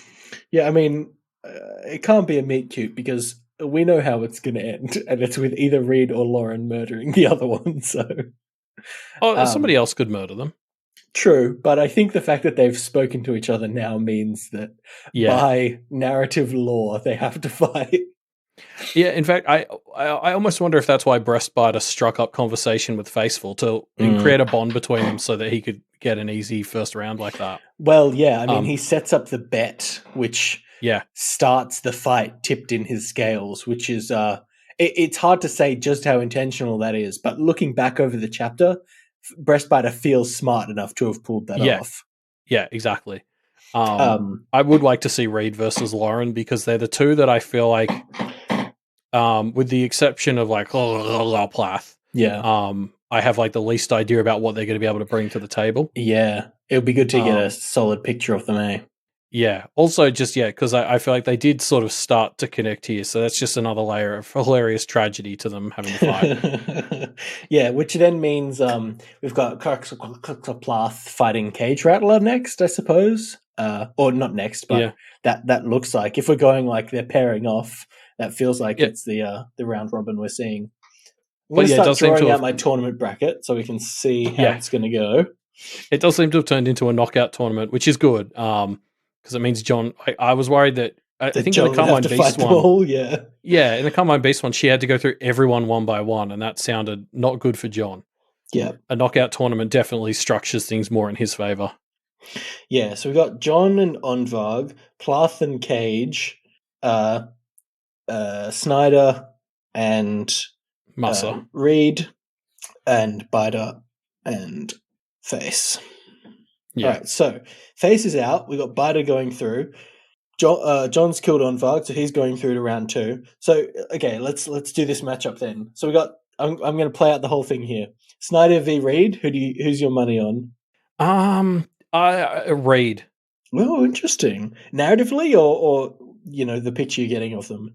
Yes. Okay, both. Bit of both. Why not? All right. So Reed makes it through. Then we have Plath and Cage Rattler. That's a hard one because we really don't understand either of them, do we? No, we know that Cage Rattler is a boogeyman, and based on what we've heard of and briefly seen of that, it means he can fuck some shit up. But yeah. Do we know what Plath is? No. He's an ear that bleeds. That's Which I mean, what how are they going to fight? I don't know. All right, so are you backing Cage there? No, because I want to see more of Plath. Oh, so you're going to back Plath? Yeah. All right, cool. Yeah.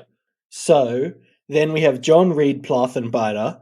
I think we're going to see John v. Biter for the reason of Biter seems like he is summoning more minions, and I feel like John with his army, you want to see his army of minions fight another army of minions, if you know what I mean. Yeah. Which makes me think it's going to be John v. Biter. Yeah, that tracks to me. It just, and they feel like the two have interacted the most with each other. Yeah, So John v. Biter, who have you got? You got your money on Biter? It's a tough call. I mean, I like Biter more as a person, but John feels stronger. Got to make a call. Mate. I mean, why don't you make a call for once? I'm going to... I notice what you've done here. You set this whole thing up, so I'd have to be making the calls. I would pick John here, right? I think you're right, because I think a Reed John finale. I mean, this is assuming. I mean, I don't think we're going to make it this far before Charles shows up and fucks you reckon? Up. I think we're going to see, because there's 8 contestants right now. You reckon it'll be during the final? Either during or right after the final. Like John fights. It can't be after. Enters during, but then fights the winner. So. I mean, just like the dramatic timing of it feels like that's what it would have to be. Anyway, it does feel like perfectly Maristica, like get in the easiest way in. Yeah. So sorry, Elliot, but let's say John takes out Biter. Then we've got Reed and Merkel Plath. I mean, do we see Plath going the distance? No, because I think narratively it's far more interesting to have Reed versus John as the finale. Agree. So we have Reed versus John. Unfortunately, Crexalax the Plath has been knocked out. I'm assuming we see John take out Reed here, and that's going to be fun to watch Musser's reaction. And then during that fight, Marcy and Charles break in, and then we have the finale, John versus Charles. And who do you think's going to win? Make your call. Guilherme. Oh yeah, surprise entrance by Guilherme.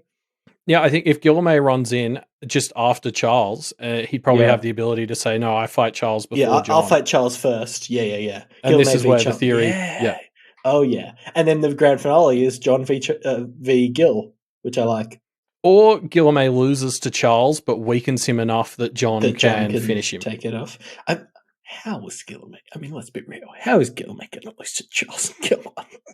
Anyway, all right. So, I mean, I guess we can just stop here because we know how the story's going to go. We've mapped it all out. So, okay. Yeah. Well, now I'm going to assign... All packed up to next week. So, Snyder v. Reed and Mogulplath versus Cage. That's break 4. And then we have Reed versus Craxalaxaplath and John versus Biter. That's break 5. which means, we got 2 more breaks, 2 more main chapters, and then the John v. Charles with Guilherme as the surprise entrance is 13, 14. Fuck, it doesn't quite work. Or break 6, maybe. I don't know. All right. Almost works. It almost works. Yeah. There you go. Now we wait for a month, and if this is correct, it's going to be wonderful. I've got this on a post-it note right here. I'm going to put it on my monitor. We'll check back in on it week on week. I'm actually Googling right now to see if there's websites where we can let people do because you can do this for sports, right? Prediction brackets. Yeah, prediction brackets. That'd be fun. We're assuming that it's Snyder v. Reed and Mogelpla 3 Cage. We don't really know. We're making a whole lot of assumptions here, especially about when other people could show up. Yeah, we're assuming that Charles and Marcy and Guilherme are all showing up in the final fight between John and Reed. Yeah, there's no software that's going to cover all of the weird extra shit I'm going to want people to be able to do for it to feel like a genuine prediction bracket. I mean, the software is just leave your comments in the discussion thread with how you think these brackets are going to go. Do you think we're on track? Do you think we're way off? Pop your comments in the discussion thread, I suppose. Yeah, just give us your whole bracket as well. And obviously it doesn't have to be a full-on bracket. Because there is freedom for Breastbiter to fight someone twice in a row. It's just give us your list of how all the fights will go. We've including seen one set of fights, and we're just extrapolating that out a lot. Yeah. I think the way it was phrased it doesn't have to be a knockout tournament. That's sort of the sensible play is for you to try and let it be. But someone like Breastbiter could theoretically just try and do 2 in a row, I think. Mm. And then obviously you've got your Smash Bros style fucking extra contestants coming in. Yeah, and new challenger approaches. Yeah, for sure. Back to the story. This has been such a tangential episode, huh? Yeah. So yes. Actually, we're at the point where Lauren Snyder had just entered, and I want to kind of call out something because she goes to lean on the Carmine throne for support, and then slips and almost cracks her head, which is a fun moment. But it stood out to me a bit that she went to lean on the throne. When John arrived, he went straight for the throne, and this was him claiming the incumbent position. So I wonder if Lauren was trying for something similar, but Karma, or maybe one of the judges, or maybe the Carmine kind of got in the way and made her slip instead as a no, nice try kind of thing. I feel like I'm maybe reading into it a bit, but tell me what you think. I mean, I think you're probably not fully wrong. She's a practitioner, so it may have been in her mind, but also she's super sick, can barely stand, and I'm pretty sure that throne is the only chair on the rink. Mm. So it was between that or sitting on the ground that's covered in a layer of blood. I think it was probably just the reasonable thing to do to go and try and lean on the one thing that's lean onable. Mm. Yeah. Maybe a bit of both. Fair enough. The other thing that Snyder mentions is that her dad hates Alexander. So I don't know. Maybe we should adjust this to let Lauren Snyder beat Reed because I like the Snyders. Sounds like the Snyders are a family we can agree with. I mean, yes, but also, I mean, there's still a lot of room to be shitty even if you hate Alexander, it's a good sign. It is a very good metric. It's a good start. That's the first. That's one of the first signs of okay, we should explore this further. But I like that she used that in the present tense too. She's like, my dad hates Alexander. I was like, oh, do we have news for you? Does the family not know that Alex is dead? Not just dead, killed by the person who's maybe going to kill you, Snyder. Yeah, exactly. The guy's right there. It's oh yeah, my dad hates Alexander. It's well, could you go easy on John over there then? Because that's he fixed that for you. Yeah, maybe she'll be so grateful that she will just off herself. I don't fucking know.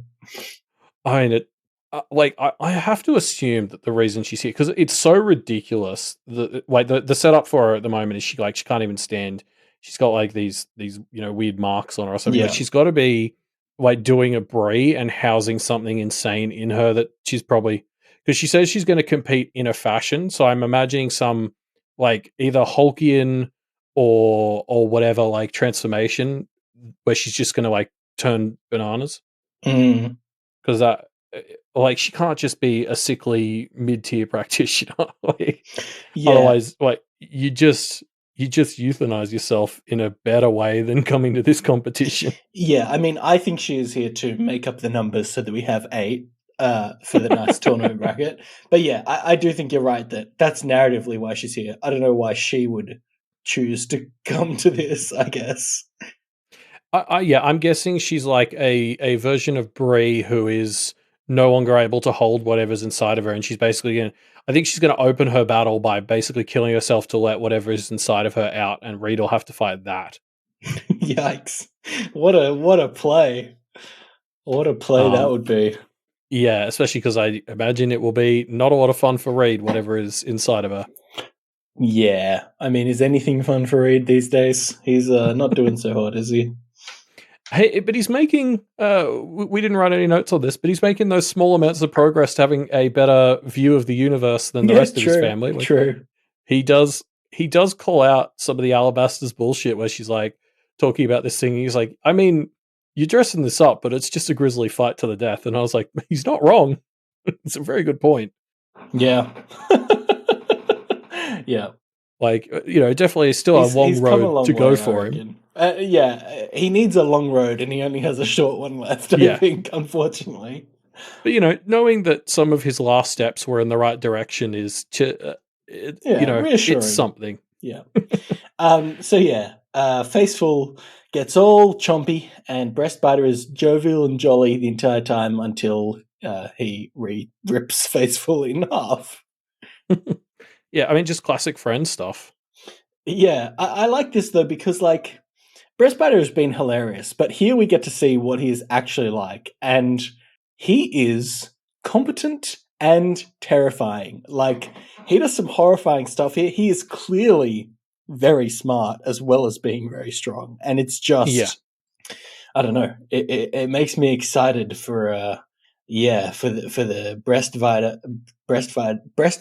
versus John fight that we've got coming up in break 4. Sorry, that's going to be a break 5 fight, but yeah. You're right. It is really good to see that. I think we've heard so much about big goblins and all that. It is really nice to sort of see one and see that, he's a bit smarter than I might have expected, given the sort of persona he expresses. And like he just seems really fucking powerful and hypes it up. Yeah. And we also get to find out that Faceful is effectively an argument meme, an internet argument meme given life, which is fun. Yeah, it is a really fun reveal. Like this mystery was set up for us while Bo fucked with us at the start of the chapter, and then we do get the sort of explanation. In retrospect, it's the sort of other, like, I guess we've seen so many others who are born of, like, human patterns and all that. I guess we should have expected a meme to show up at some point. Yeah, I'm kind of surprised that, maybe it'll still happen in a chapter coming up, the Kenneteers will be looking out. Wait, who's that coming to compete? Who's that coming to compete for the Carmine Throne? It's Laurel or Yanni. The Carmine Doge. Much violence. Is that very danger? That's Laurel wearing a blue black dress. No, I think it's Yanni, and they're wearing a white gold dress. Oh fuck, that'd be so good. Very like gonna happen. Like Losty almost, where it's like everyone views them slightly differently. Or maybe, I mean, that could be. That reminds me of one of Muss's familiars, right? The one that John saw differently to Lucy. Maybe that's the origin. It's like a similar kind of mimetic argument thing. Yeah. Good idea.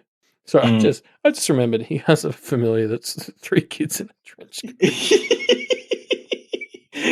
Yeah, good times. It's the Vincent Adultman familiar, and I think that's wonderful. We also do just to talk about my boy, my main candidate, Breastbiter here. We learned some more of his backstory too. I was excited to be able to fully back him as a candidate again, learning that he's really trying to escape this mean goblin queen that everyone hates.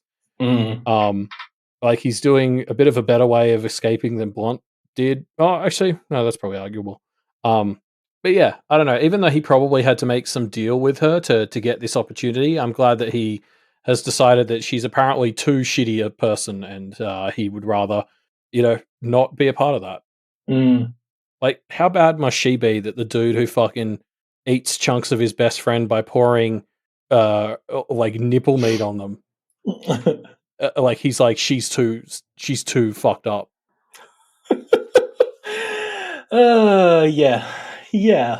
It's something that makes me like Breastbiter more and more, right? Like, yeah, the more we see of him, the more we like him, which I guess is in keeping with what he says.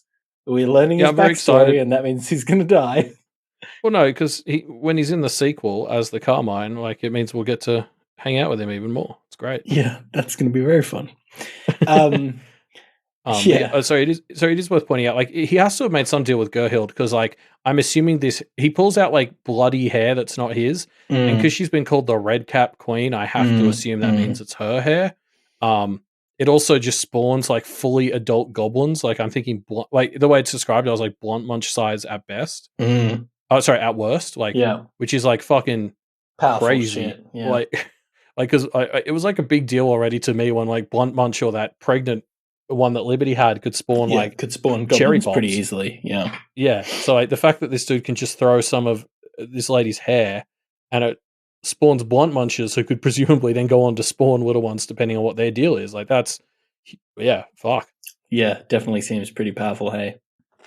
But yeah, so the judges head outside to just check on that after her face has been ripped in half, and just kind of ensure nobody is barred from entering the contest, and give a little bit of exposition to Lucy and the gang. Yeah, and obviously, so we don't actually really get to see it or the effects of it in this chapter, but we hear that on the other side, the Sable and Verona did not succeed in stopping a whole truckload of witch hunters from just pouring into the arena. That'll be a fun one to see when we're in Verona's head next chapter, I think.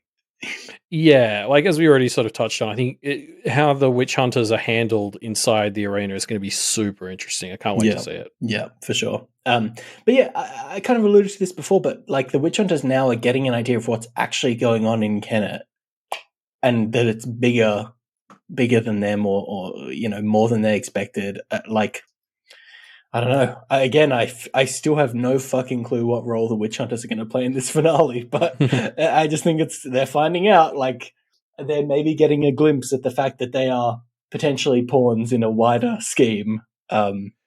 Yeah. The fun angle to that is the group that are with Lucy and Avery are really the only ones that we know that are left. Like, aside from maybe Cleo, who gives a fuck about her? Yeah, but it's like, we don't know about Eloise, right? Who is the one that feels like the most? Elise. I think it's been confirmed that she's dead. Oh, okay. That's because I don't have the numbers in front of me, but there's been a confirmed number of deaths, and then based on the witch hunters we've seen since, right? We can like, people have sort of done the math and figured Yeah. out she's gone. Okay. Which is a bummer. That's such a bummer. She seems so nice. Yeah. Why did the good ones have to die, not the bad ones? Exactly. But like, all the good ones that we have left, which is like Clint and Rocky and I think Francis or Renfro, or one of them I think is also there. But like, they're the ones that we know, and there's sort of a bit of hope for me there that they can talk to those ones, and then all these mindless backup ones that have come in, they're the ones who are in the arena. So they'll get killed by who cares about them or whatever. Yeah, they don't have names; they don't matter. Yeah, I want to pull out this moment because Lucy asks the doe, "Hey, can you tell us anything?" And the doe says, "I can tell you your mother is currently safe. I know you're worried." Lucy says, "Thank you," and the next line is, "Clint looked at the girls," and it's just, it's a real Martha moment, isn't it? Harsh. A better written Martha moment, let's say. But I don't think it's going to be enough. But again, it's just setting up this on the fenceness of the witch hunters. Like, where will the chips fall? I actually just could not say. Yeah, I don't know. I think we might have finally reached a point where, at least with these guys, they can talk. And as you bring up, that moment where like Clint has the realization that, wait, hey, these girls have mothers, which he probably I'm sure he knew that, but like, you know, he's always just appreciating it. Yeah. I'd be worried if he didn't know that. But yeah, I guess he thinks that all monsters come from monster mothers, like he almost did. Yeah, exactly. Like, I have hope that Lucy and Avery are going to get to talk to these ones that they're left with and pull them on side. Yeah, we'll see, or at least recruit them in trying to help stop Charles and Marcy, right? Like, yeah. But yeah, so the doe reveals that Charles, Marcy, and Liz will be here in about 20 minutes before heading back inside. The next battle begins as the witch hunters enter the arena. Yeah, can't wait. I'm desperate for the next break chapter. I need to know how the witch hunters are handled in there. Yeah, and that's the end of these chapters. Gosh. I am fucking loving this story at the moment, right? Like, it's so good. It's just so fucking good. Oh, it's so good. Oh, I love it. I love it so much. But that's all the story we have for right now. We'll get another chapter tomorrow, but for today, it's just these. So let's dive into some power predictions, shall we? Predictions that our community have left in our power predictor form. And I found one that I really like this week that I want to pull out, which is from, I think, a new predictor called Deku Solar. Deku Solar says they're thinking about Rook and Rook's name, and in a few places it's kind of strongly implied that Rook's name has been chosen by Rook fairly recently, and potentially she changes names every so often.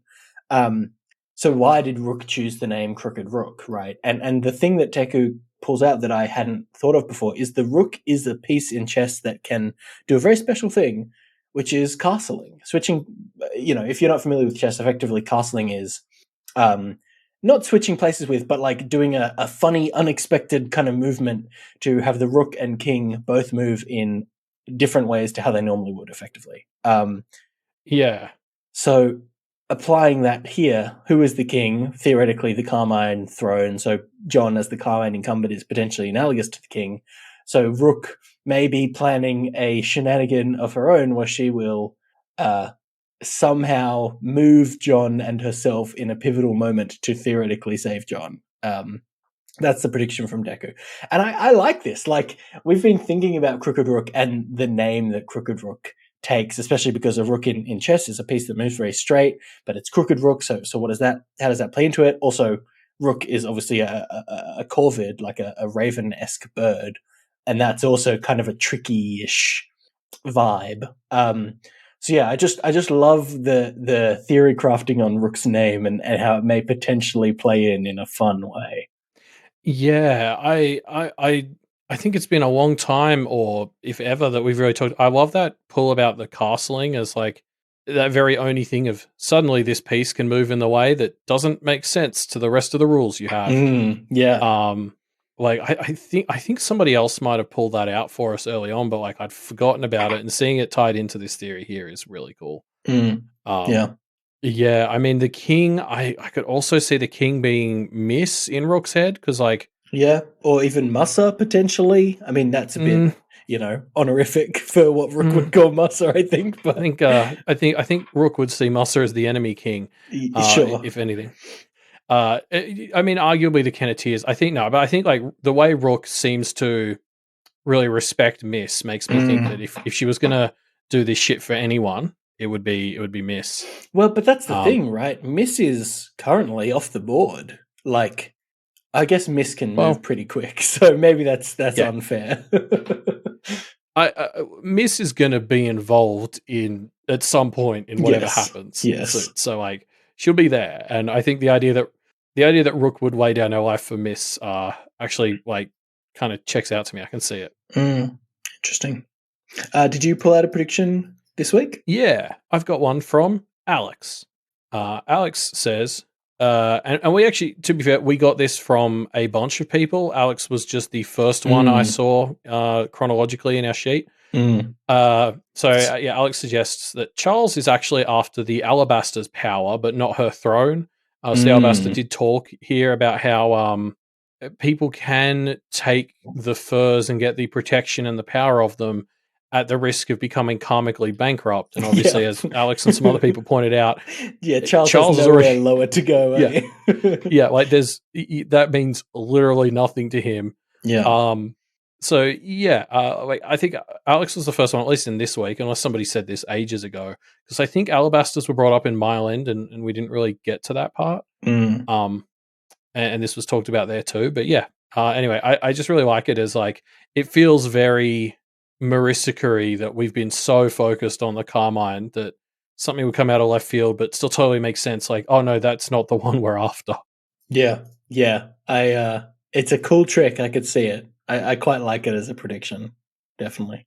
So if you, dear listener, have a prediction that you want to make, the place to go is linked in the show notes down below. The link to the Power Predictor form where you can make predictions on a range of topics, including if you just have a misc prediction.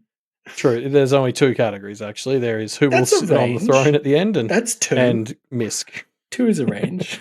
It's not a very good range. You can also find the links in the show notes down below to our discussion threads where you can discuss these chapters, this episode, or our discussion question, which is, of course, how do you see the brackets for the Carmine conspiracy going? I'm kidding, Elliot. I'm kidding. The actual discussion question is John making the right decision, even if / especially if he ends up losing? Is his sacrificial play worth it?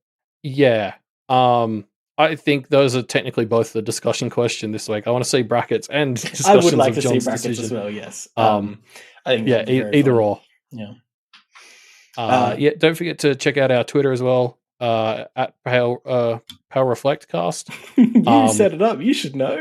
Yeah, I should.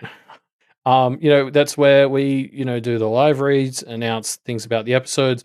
If the end of the story is coming up soon, it's going to be a place you're going to want to start checking. If Elliot, what do you mean? If I mean, as I said, Wildbow finales, there could be another 10 chapters. I don't know. I'm just saying, like, as we reach the point where the epilogue happens, I'm assuming there'll be an epilogue. Yeah. We will start to have some pretty interesting announcements come epilogue time. So the Twitter will be the place to get updates on those. Yeah, definitely. Or our Discord. Sorry, I'll put it on the Discord too. We should shout that out sometimes. Why not check out our Discord? It's free to join. You can discuss all manner of Wildbow stuff and all the shows on the Duff Media Network. You can find the Discord at duffmedia.com/Discord. That's where you can find the link to it. But there's all kinds of cool stuff on the Duff Media website, all kinds of other great shows that you can check out as well. Yeah, Pale in comparison, I think is taking a little bit of a break as Jenny heads off on maternity leave, which means it's your perfect opportunity to go and catch up now. Yes. If you're not listening already. No. As we said, the story's probably wrapping up, so if you haven't read Pact, now's the time to go fucking start, and then you can catch up to Pale in comparison. Listen, if you've made it this far in Pale and you're just starting Pact, you should absolutely be listening to Pale in comparison as you read Pact. Yeah, I have it on very good authority that all of a sudden, and with no warning, actually a major character from Pact is going to come into the grand finale and be the Deus Ex Machina that saves the day. So if you want to understand that when it happens, you're going to have to go back and read Pact. Yeah, no, that's Wildbow's just going to change his mind 1.5 million words in about it not being needing Pact. You know what? I think this actually should require a lot of deep knowledge of Pact. No, it's not, because it's not even going to be one of the main characters from Pact. It's going to be a side character that you won't really understand unless you really go back and listen to all the podcasts, discuss it, and all that stuff. Yeah, and if you prefer audiobooks, it's worth pointing out the Pact audiobook is going to hit the end of Pact in like a couple of weeks at this point. It's been releasing daily. Like the whole thing's been recorded. It's just releasing daily for podcast analytics-y reasons. So yeah, like the Pact audiobook is very, very good. Speedchuck is a great reader. So easy way to digest the story. Yeah, definitely. If you want to support the work that we do here at Duff Media, or that any of the Duff Media Show podcasts do, Duff Media Show podcast, Duff Media Network podcast is what I meant to say. You can support us on Patreon at patreon.com/Duff Media. We do all kinds of exclusive content, bonus events, and things like that. We had a a Invincible watch-along party today, which was very fun. We watched the first 2 episodes of Invincible and discussed them live, which was delightful. We're almost certainly going to be doing some more stuff like that in the future. So a good place to stay informed is go to the Patreon and ensure that you're supporting us and getting access to all the cool bonus contents. I was really bummed I couldn't make that. It looked like a great time, and I'm hoping to do that when the final season of The Expanse comes out. So I wanted to see how it went. It went well. I mean, technically, it all seemed to go off without a hitch, so it was pretty good. It's awesome. I might try and catch the VOD. I wonder if you can do that with watch parties. Yeah, I don't know. Maybe. Who knows? Find out. Anyway, speaking of Patreons, patreon.com/Wildbow. That's the place to go if you want to put money in and get, sad, horrifying, but delightful stories back out. Yeah, it's a pretty good exchange rate, I think. So yeah, make sure you go and support. I mean, the words to dollar ratio. It's got to be pretty good. But yeah, yes, thank you for joining us, folks. Now, of course, before we wrap up, Elliot, we are going to quickly go back to Pact. God damn it! I knew. As soon as I saw the Facebook message you sent me like 2 minutes ago, I was like, he's gonna make us go back to Pact just to drop we're going this. back to Pact just to discuss this. So if you haven't read Pact, you can check out now. That's fine. You're not going to be missing anything. Don't worry. But to get into Pact spoilers for a bit, Elliot, how fucking hilarious would it be if at the very end of this story, right at the very end, go on, say it. Right as Mariska is about to win, the defenestration man shows up and pushes Mariska out of a window and saves the day. I think it would be fucking hilarious, and I'm so here for it. Yeah. I know it would be breaking all the rules of this story. Yeah. I know it would be it's so never going to happen, but it would just be fucking hilarious. Wildbow, make it happen, It reminds me, I remember like when Harry Potter was coming out, I stopped reading them halfway through, but I remember saying I wanted the 7th book to end with Harry waking up under the stairs and it was all a dream. Just because I was like, that would have started World War III. Yeah. Like, that would have been the most hilarious prank ever played on the entire fucking world because Harry Potter was so big then. Yeah, yeah. And this would be like, the Wildbow web serial equivalent prank of that. Just speaking of Harry Potter spoilers here, by the way, but I do think it was actually Defenestration Man that pushed Dumbledore out of that window to his death. If you read between the lines, I'm pretty sure that's what happened. Did he get? I never made it that far. He got shot out of a window. How he died? Yeah, he got blasted out of window by. I mean, what the big media wants you to think is that it was Snape, but no, it was actually Defenestration Man. Yeah, so my knowledge of this ends at the meme of Snape killed Dumbledore being a spoiler meme. Snape killed Dumbledore ... by I think pushing him out of a window. That feels very low tech. I'm sure he shot him with a spell or whatever, but I just have a vision of Dumbledore falling out of a window. Maybe I'm just making this up. Maybe I'm merging Harry Potter and Pact in my mind. Also, while we're in back to Pact territory, to put aside the silliness for a bit. Wait, hold on. Before we do, our reflecting guests have already jotted down a bunch of notes. Oh, actually, this is the thing that I think you mentioned that they were going to talk about. So never mind. If you want to find out what I was about to say, it relates to the Defenestration Man, then you'll just have to tune into the reflecting episode if this arc ever ends. Yeah. No, Ruben and I had a really funny moment where we're like, should we do a back-to-pack to talk about some of this stuff? Oh, well, why don't we just chuck it in the reflecting notes? And we went in and our reflecting guests already put all 3 points we wanted to bring up in there. It was like, oh, they're 2 steps ahead. Yeah, yeah. So that'll be a very fun reflecting episode for sure. Yeah. Cool. Bye. We need to get a back-to-pack outro. No, we it's don't. too late now. This is just the pattern.